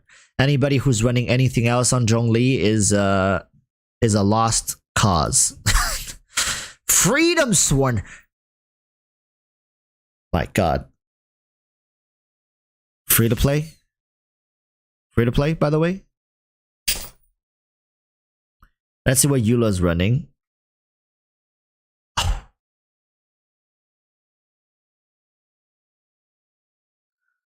Free to play, by the way.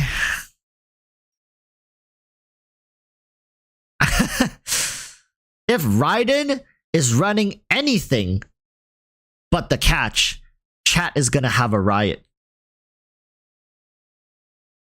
Thank you. Free to play. 71 153. My God, what the fuck? What the fuck? Look at this man's artifacts. Oh my God. Energy recharge. Ooh. With attack. Look at that crit damage, crit rate, baby. Oh Lord. Free to play God. Holy smoke. This is a very well built Raiden Shogun. Almost feel bad. I almost feel like you deserve to have the her weapon. Well, I forgot what her weapon was called, but I feel like you deserve that weapon. My good golly gee dangity doodles. Whew. 71 with 150. It's the perfect ratio. I know it's missing a couple percentages, but this is like the perfect ratio. Very consistent damage output. This Raiden is very strong. Engulfing Lightning. There it is. And Ayato, I saw, had Primordial Jade Cutter. Come on, guys, really? Free to play? Free to play? Where is this RNG when I was a free to play player? What does Yelan have? Elegy? Ah! No! Please. If D-Look has the Wolf's Gravestone, I'm just... Okay, Black Cliff Slash. Let's see if they have... Okay, they have the Luxurious Sea Lord. Okay. Looks free to play enough. Look at that. Got Yelan. No constellations. That's okay. I think it's the only constellations you have. Hu Tao. Oh. Okay, I'm sure you have some for these standard characters. Yeah. Jiangling C6, C5, C1, C5. Wow, and they don't even have any extra Bennett's.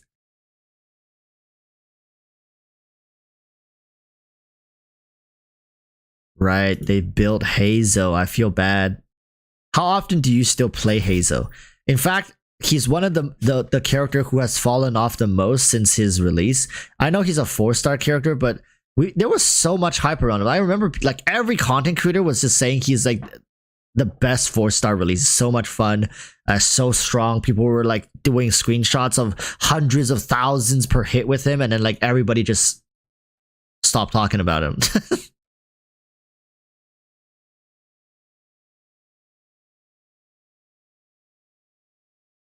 Any other 5 stars back here? Kaching. Oh.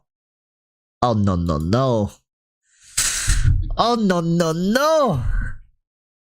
Okay, if you build Nahida, it would be worthwhile to invest and build up Kaching. I mean, you're gonna be saving for 3 months anyways, so you might as well build up a new character. Quicken Aggravate Kaching is actually wildly enjoyable. Wild, like very, very fun to play, in my opinion. Very fast paced, very easy actually. It looks complex, but her playstyle is incredibly straightforward, linear. I think it's also in your best interest to maybe bump up Yao Yao to Ascension 4, maybe level 60, 70. Would be a good, nice little thing to have in the back pocket here.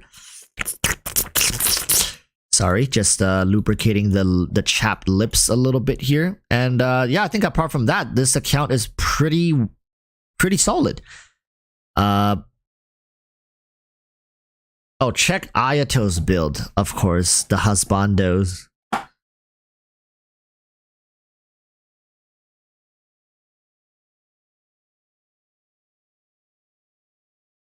I mean...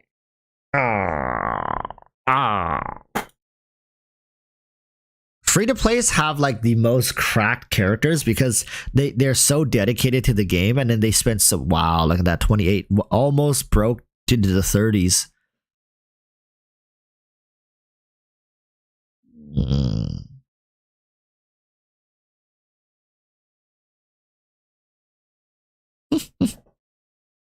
It got a is that a quad or a max crit rate roll? That's like is that a 4 times into crit rate or a 5 times into crit rate?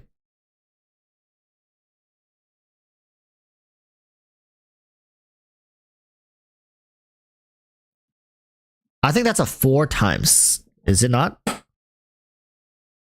Because the crit rate can go from, what was it, 3.1 to 3.9. That's the range or something like that.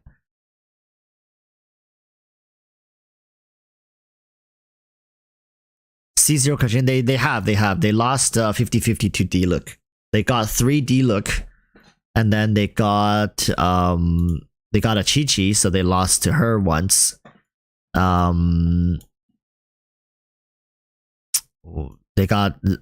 lost it once to Kaching, and they lost, I remember I saw Jean. Yeah, they lost it once to Jean. So 1, 2, 3, 4, 5, 6. They've lost 6 50-50s. I would assume if they've never pulled on the standard banner, they have lost 6 50-50s. And how many limited banner characters do they have? They have 1, 2, 3, 4, 5, 6, 7. So they've lost, wow, actually that's pretty sad. No, they have 8, 9, right?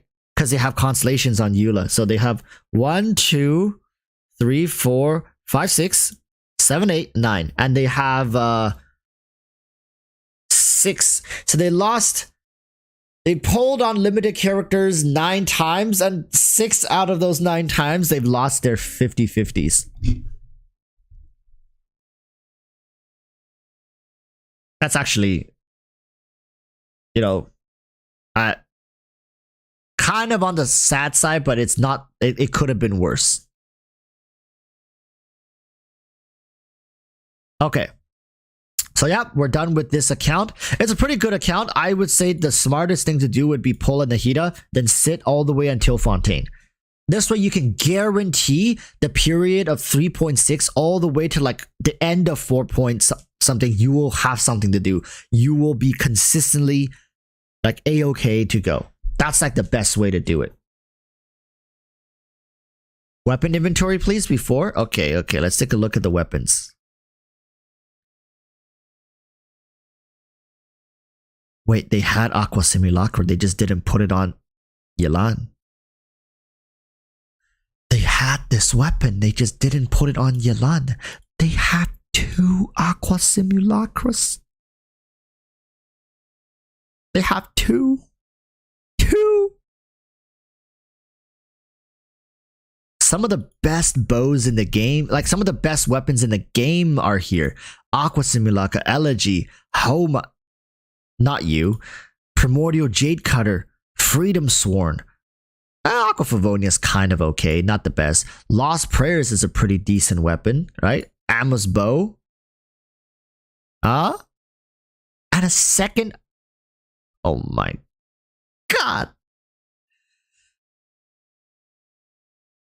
Yeah, they really wanted that Homa. Was it worth it? I'm sure it was. I'm sure it was. Let's ask them in the Oni, was it worth it?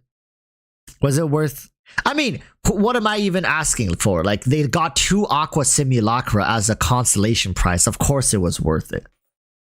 300 pulls for 1 Homa, but you got 2 Aqua Simulacras. Yelan could have 1, Fischl can have 1. God. Insane, insane.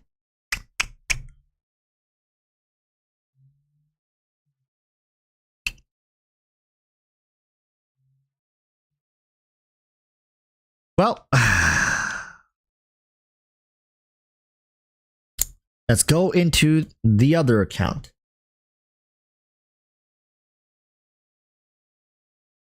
Okay. Let's check this account out.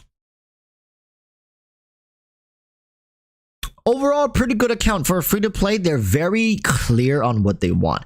I see mostly good value pulls, except for Eula. All right, Eula is the only thing. If they didn't pull Eula and instead they put what they put in Eula into Nahida, that account would be almost perfect.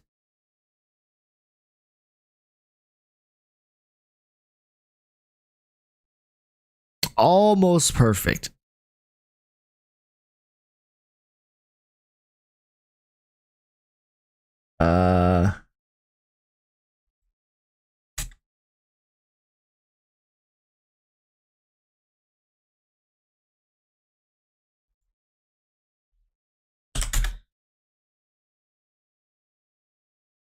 This person's account is not working, so we'll see.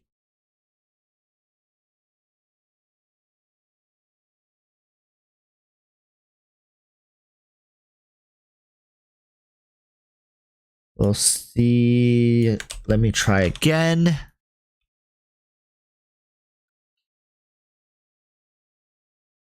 me try again.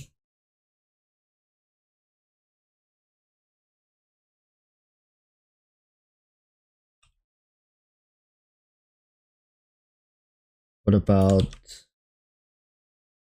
like this? What about like this? Maybe I'm missing something here. Maybe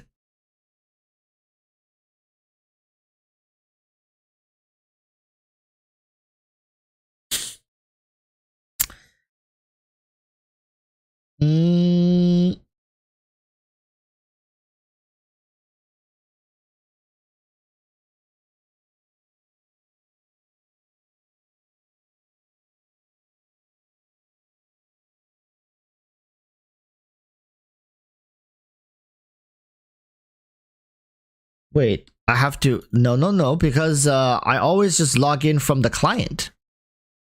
You have to have a login for the client, right? Like this, like here.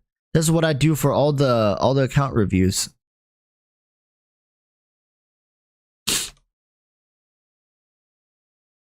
Because I don't know how you log in, but like this is how I log in. I just go, I open the game, I type in the information here, and then I log in.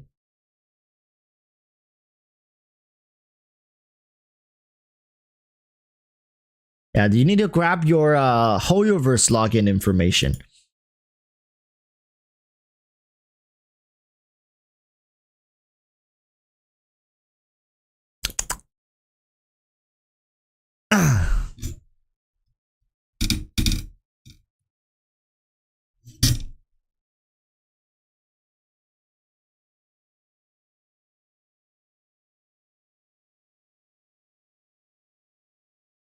Ray0403 says, I tried a budget version of Eula Hyper Boom.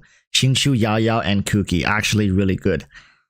Right, but I still till this day don't understand if Eula Hyper Bloom is a meme or not. Because what does Eula serve in that team? What is Eula's purpose in that team is my question. Right? Like I'm not saying I've never tried it. I'm not saying it's a bad team. I'm just saying what is Eula's purpose in that team?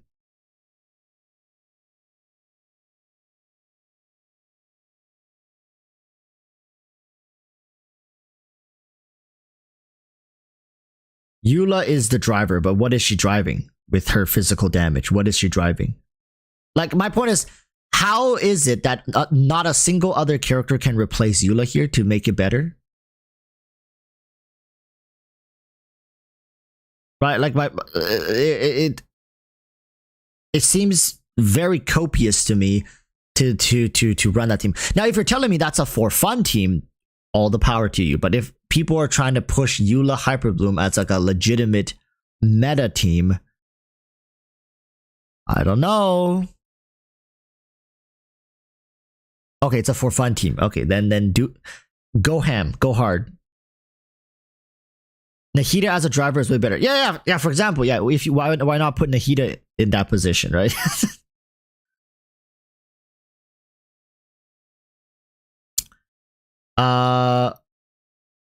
They're asking Walrus, can I ask how you alt tab from a game into another window without Genshin window minimizing?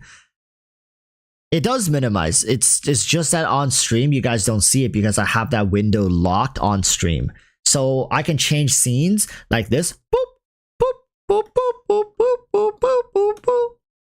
But you guys would only be able to see what I have locked on screen. So even if I were in another window, you guys would still see Genshin.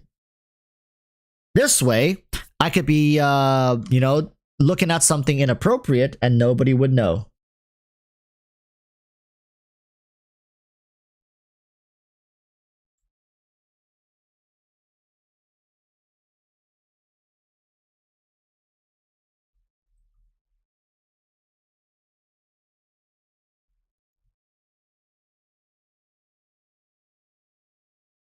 Every stream is NSFW.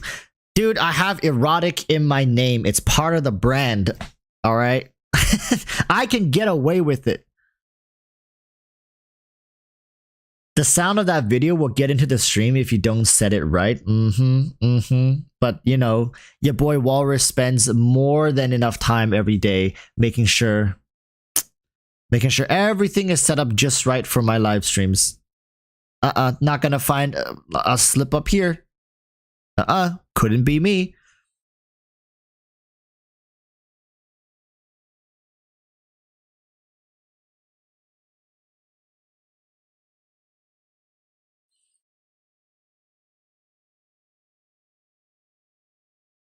He's got the headphones for a reason. That's right. You don't know what I'm listening to. Stream will only see what I present on stream. Like my cat.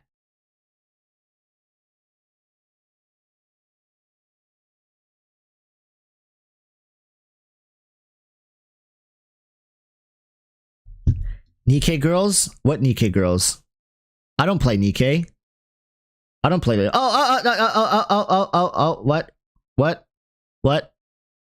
What? Sorry, there was a quick hand slip there. Nothing happened.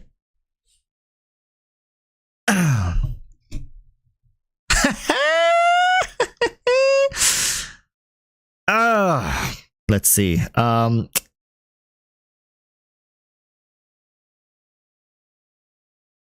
Yeah, so unfortunately, we won't be able to do the last account reviews because I don't have a Google sign-in option. I don't know how people get a Google sign-in option. I don't have a Google sign-in option.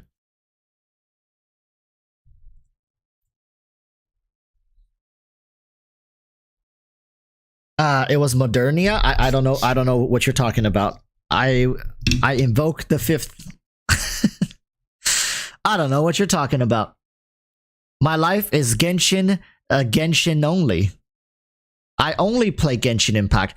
Other games, I don't even know what those are. I am a fully 100% faithful to my Genshin heritage. So let's get back into my account here.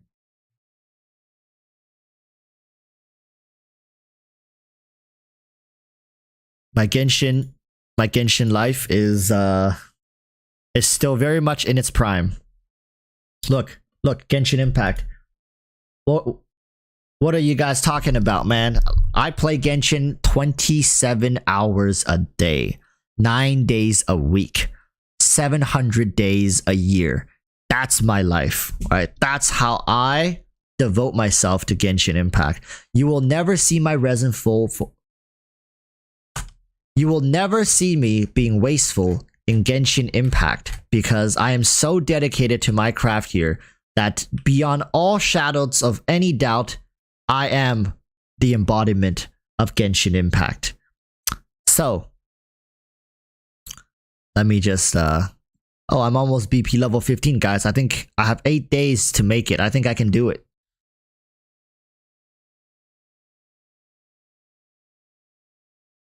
Whereas you get all the mints because you certainly don't spend resin. That is cap. That is very cap. Let's go spend some of this resin. It's about to be full. It's 159 right now. There's a glitch, guys. There's a glitch. My resin, whenever it's 159, it shows at 160. So we're gonna go in. Oh no, it's my Hu Tao team. Oh no, look at my sad Hu Tao. I wish I had that guy's artifacts, man.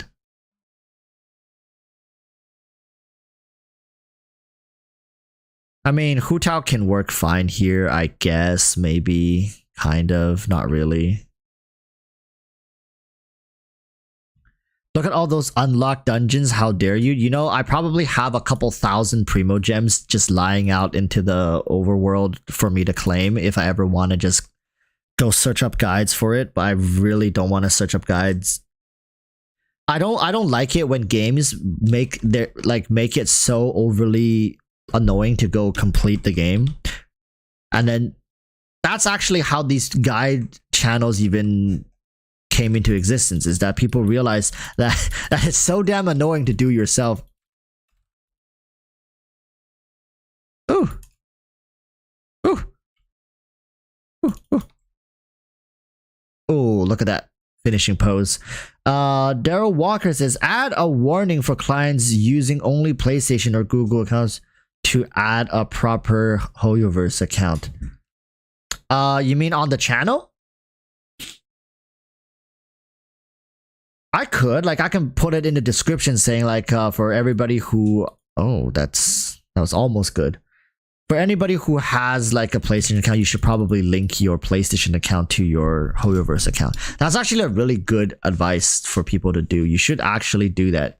A lot of times people don't bother until it's too late. Like me. Last week, my Steam account was hacked. And I did lose some stuff there, which was kind of tragic. Oh, my Hu Tao wasn't even half health earlier. Skewer. Skewer.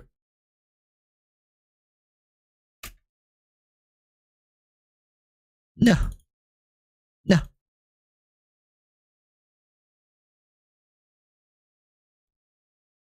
Man, maybe I should focus the big guy first. Maybe this is the guy I should focus first instead of the Abyss Mage.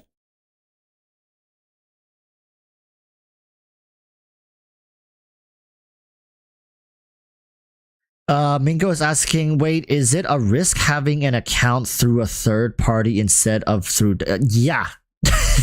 Yeah. Because what could end up happening is somebody could take your account and you don't have a Hoyoverse login. Sure, you might be able to remember your UID, but trying to use a third party account to verify through Hoyoverse might end up really hurting you.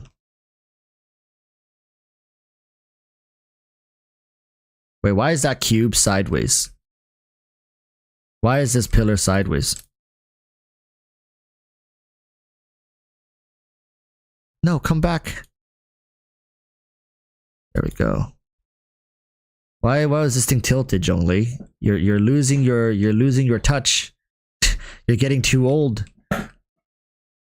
You need a scaffolding tower just to get it up right, straight, I mean.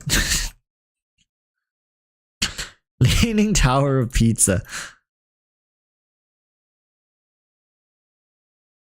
Nah, this one's not that good. Ask Kaveh for help.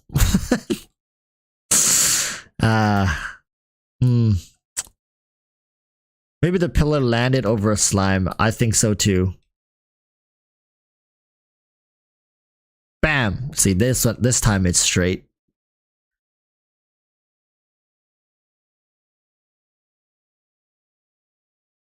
Bro, why is it? You see, this is another thing about Hu Tao is when there's multiple targets, she can sometimes feel a little... her targeting can be a little wacky. She'll always target the closest one. I believe that's how it works. But sometimes it's very difficult in the moment who's closer.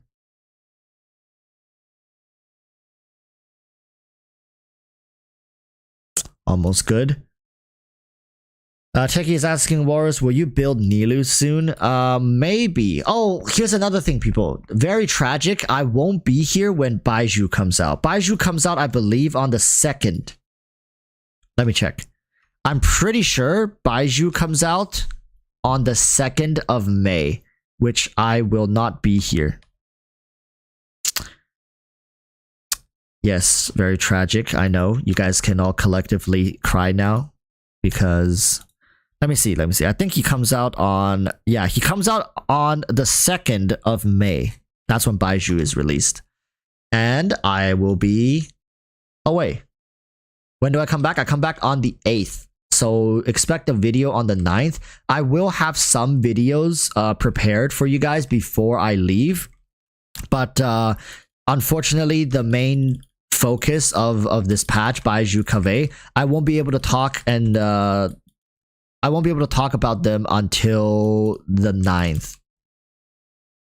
Which is really sad. It does pain me. But unfortunately, life comes first, my friends. Life comes first.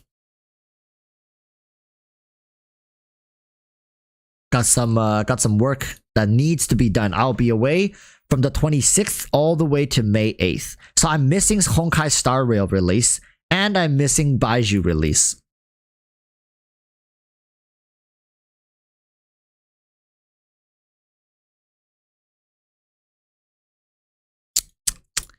I think I will have a live stream for Honkai Star Rail because I don't leave until a little later in the day. So I will be playing Honkai Star Rail day 1. So, but I unfortunately won't be able to reroll accounts. Yeah. I don't know if Honkai Star Rail will have a guild feature. If it does have a guild feature, we might start a guild depending on how many of us are interested.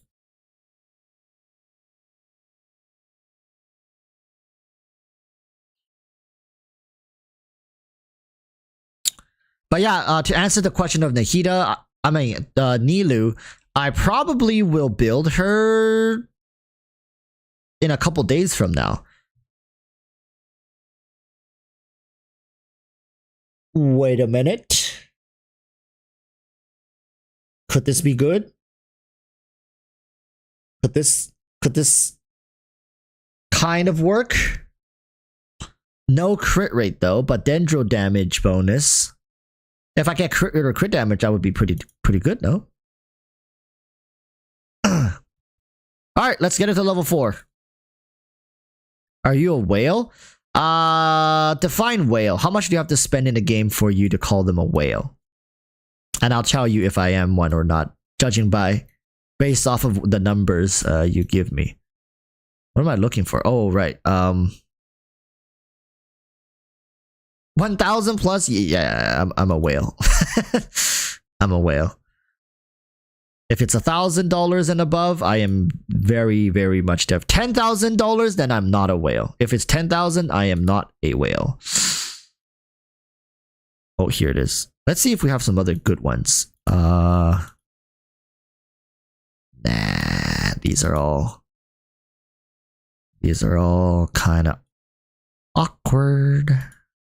This one. Right? It was this one, right? 20k is Leviathan. I think maybe all time spent on games, I'm definitely a Leviathan. But for one game, no. I don't think I've ever spent that much money on just one game. That's crazy. That's quite... You have to really love the game.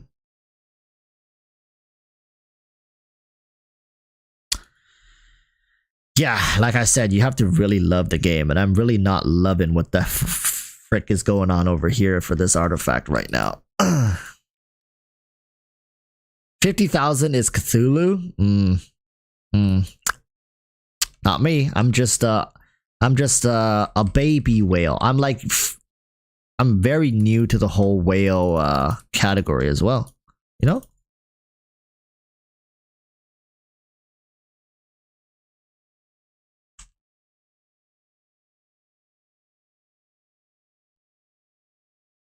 Bam.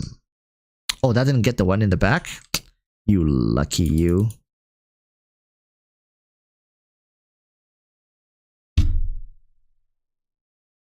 What do you work on? You mean my job? Like what do I do for a living? You know, I'll let chat answer this. Chat, what do I do for a living? How many people here even remembers what I do for a living? Sell houses. That's a good way to put it. Slumlord. I scam people IRL, right? That's how people usually see my profession, is like, I'm a scammer IRL. I'm a property scammer.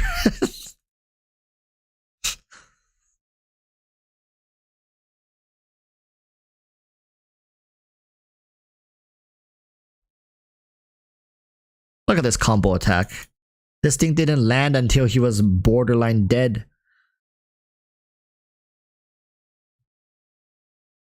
Done.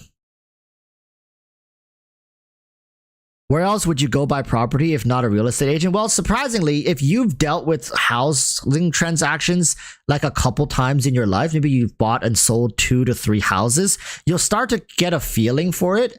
And even though you won't have access to the large pool of database that us real estate agents have, because we actually can see certain deals that may not be accessible to the public. But if you know the property you want and you see it on sale, you can probably go do it yourself.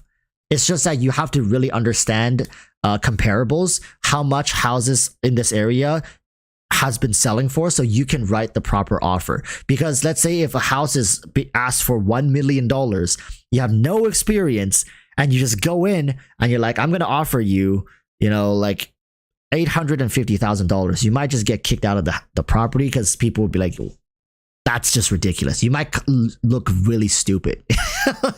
But for the most part, our job is to help you negotiate the best possible price for the best possible property that you can possibly afford.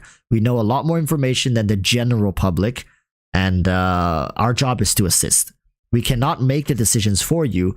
Our job is to assist, right? We help you make good choices. That it is.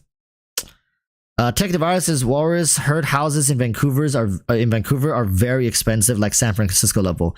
Well, the thing is, if you want anything that's decently livable, that's a house, not an apartment, not a townhouse. If you want a house in Vancouver, like a standalone property on a piece of land that's owned by you, you're looking at around $1.5 million. Roughly, after all the fees and stuff. So 1.5 million Canadian dollars to start. That's like if you want a very rundown, crappy ass looking property. So yes, it is quite expensive. Okay, without doing any research on Google, how much do you guys think? I'm just gonna throw a number out there. How much do you guys think in Vancouver City? Okay, so it's very different if you go outside of Vancouver. Vancouver City. How much do you guys think a 2-bedroom, 850 square foot apartment, 10 years old, how much does that cost? So that's the question that I have for you guys. Off the top of your heads, in Vancouver City, a 2-bedroom, 850 square feet, so that's roughly 85 square meters of living space, 2-bedroom, 10 years old, so built in 2013. How much do you think that goes for? Own, not rent. To own one. 6 million? Oh, I love it. Some people just go all out, right? Be like, oh.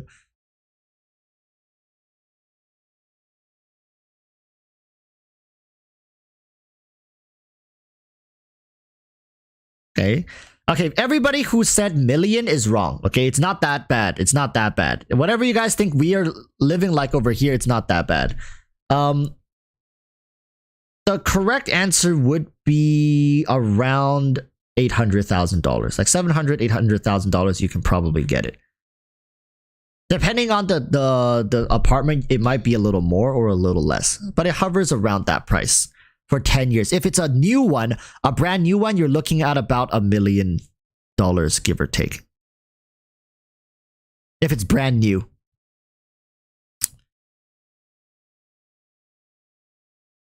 That's just life over here, man.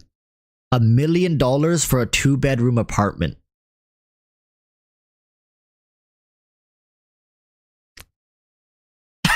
Brian Joe's crying. Brian, pee sad. Why are you crying, Brian? Why are you crying? Where are you from, Brian? Are you from Brian Joe's like, please, I just want to go live in the Philippines. I want to move. I want to go to Southeast Asia. Listen, if you own an apartment here in Vancouver, you can probably sell that apartment, move to Southeast Asia, and retire. That's how bad it is in terms of like real estate prices. It's pretty ridiculous how much money they're asking for just for like barely affordable housing. Bro, the inflation and taxes in Canada is so crazy. Yeah, bro, like the amount of money people are paying for taxes is scary, man. It's pretty scary. Can't cheap out on accountants, and that's all I'm saying. You got to really spend that good money. I'd rather pay it to my accountant than I have to. No, I didn't say that. Hey, CRA, I pay my taxes. You should know that. I probably pay more than most people have to pay for. So I'm contributing, okay? I'm fair. Never do tax evasion, my friends. Never do tax evasion. Stay truthful to the law, and the law will not beat your ass. But yeah, housing is pretty crazy here.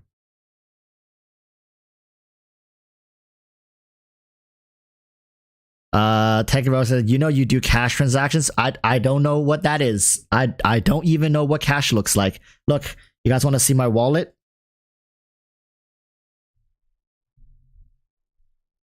What cash? What cash? There's no cash. No cash. Don't even carry that shit. I don't deal with cash. I deal with Bitcoin. I take Bitcoin. Here, scan my Bitcoin wallet here for transactions. Show the cards and 3 numbers. It's just real estate business cards. Like financials, experts. It's just for work. Just for work. Yeah, like real estate agents, like lawyers, stuff like that, you know? Yeah.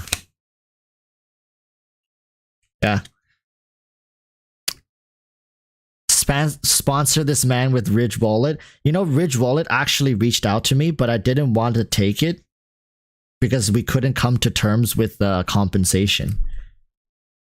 I'm pretty transparent, right, guys? Oh, look, you see?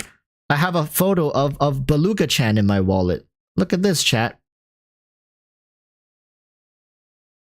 A photo of Beluga-chan in my wallet.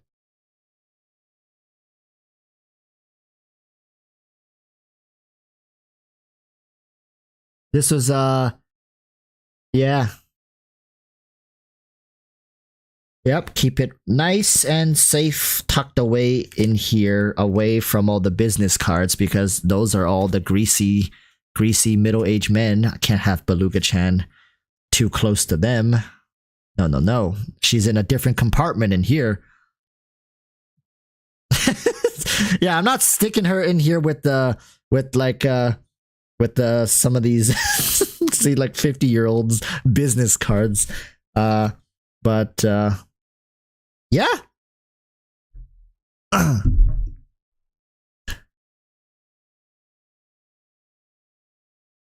Here's maybe I'll go build a cardboard house and sell it for 50K. But you know what? It's funny that you say that. I've actually sold a property to somebody, even though the property itself was like pretty run down and almost not livable. It's livable if you really want it to be livable, but you really probably really should do some renovation. And that property was sold for like 1.3 billion something, I remember. It's like 1.3 million for something you can barely live in. So what they ended up doing was they did a little bit of reno, fix it up a little bit, and then just rented the whole house out at like around like $3,000 a month. The land is worth value. That house is probably worth like 1.6 million now, and it's getting like around 3,000 something dollars, maybe a little more than that nowadays of rent. Right? So they just turned their $1.3 million into a $1.6 million, and they're getting $3,000 per month back. Like that's just, this is the kind of work I do for the most part. I wish I wish the housing here were just like $200,000-$300,000. That would have been a great era to live in. I wish I make what I make now and live in an era like that.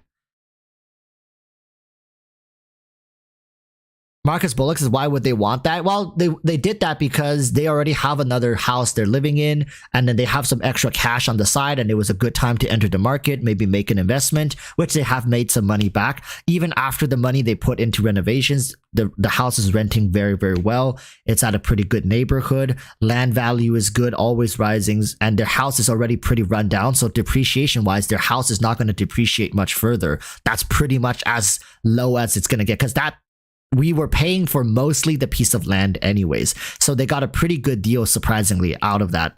When other properties in the area could go up to like 1.8, even $2 million, right? And they snagged one up in that neighborhood for 1.3, and now it's worth 1.6 because land has gone up. And if they ever wanted to, they have the money. Let's say they have another $1.5 million sitting on the side. They can probably build a brand new house from scratch for $1.5 million. And then suddenly that house plus the property could be worth, let's say, $2.5 million, maybe plus. So it's really how you work your money. That's how real estate is. It's a lot more intricate. And this is the thing that a realtor can sit down with you and actually work through the details with you. Of course, alongside maybe a developer, a construction, like a contractor, private contractor, we can probably sit down, help you work out exactly if this purchase is going to be worth it.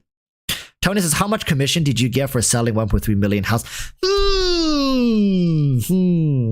Now, is that something I can disclose? I think not. I think not. 80K? No. It's not that lucrative, my friend. It's good enough. I would say it's enough. It's enough. Probably more than what some people think, but less than what other people think. But it's good. It's a good job because I get to meet so many different kinds of people from different walks of life. I'll have to say I have yet to meet a client who recognizes me through Genshin. But I have had friends who've known me through Genshin, which is already very awkward. Well, Beluga-chan's friends actually known me through Genshin, which is a little awkward, right? It's kind of hard to, if somebody does recognize me IRL, who's trying to do real estate with me through Genshin, it's going to be really awkward knowing that they know that I go by EroticWalruss on the internet, which is, right, like how are you going to trust some dude who goes by EroticWalruss on the internet with your $1 million investments and stuff like that? I don't know, man. They're going to pay with primos. Now, they're going to pay with channel subscription. They're going to pay with channel membership.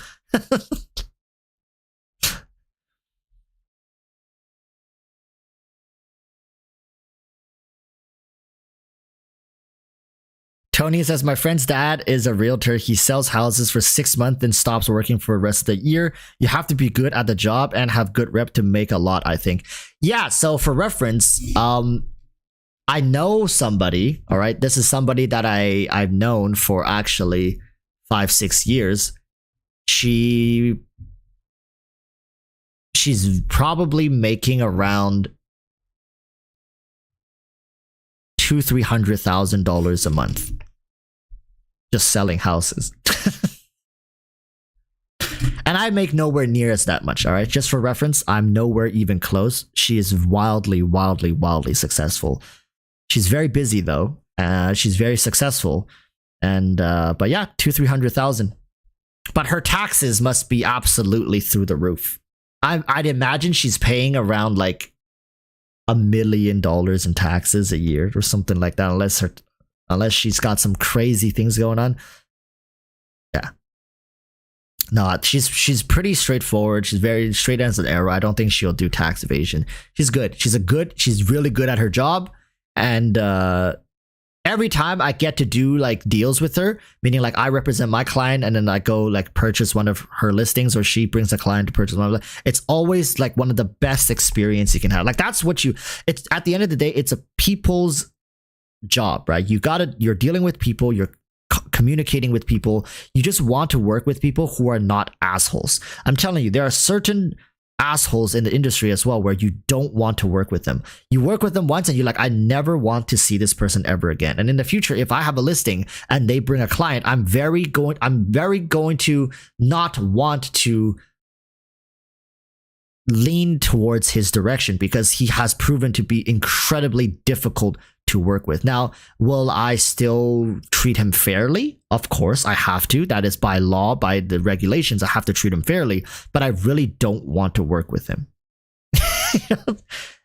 If you have a reputation like that in the industry, and there are a lot of people who have, you just make your life much harder. So just be a good person, right? Be a good person, treat others with respect, have a little patience here and there, because everybody's going through the same thing you are. Just because you're having a bad day doesn't mean you got to ruin it for other people.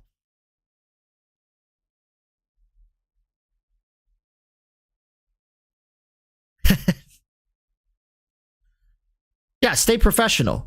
A lot of these people aren't professional. They've worked for, let's say, 20 years, 30 years. They're very comfortable, and then they just treat everybody else like crap.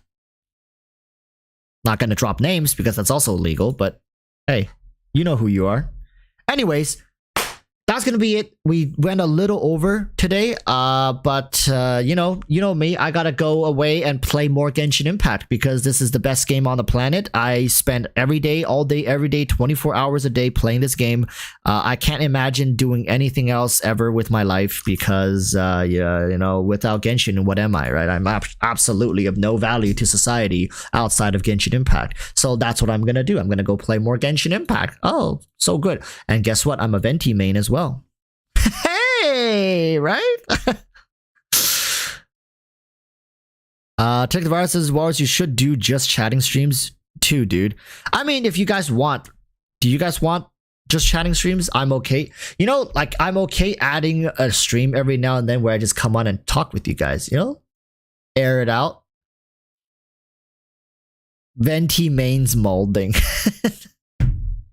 Just chatting streams could be nice, but I think we would run out of topics pretty quickly. But yeah, if you guys have any specific questions, if you live in the Vancouver area, you can probably find me.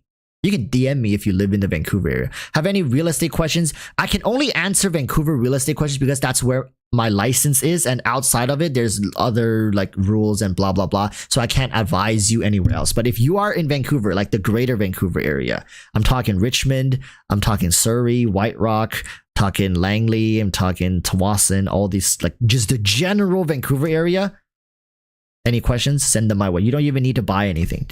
I love talking about real estate, trust me. I do love talking about real estate. I wouldn't be doing this if I didn't enjoy it. Oh, Giga, are you from Delta?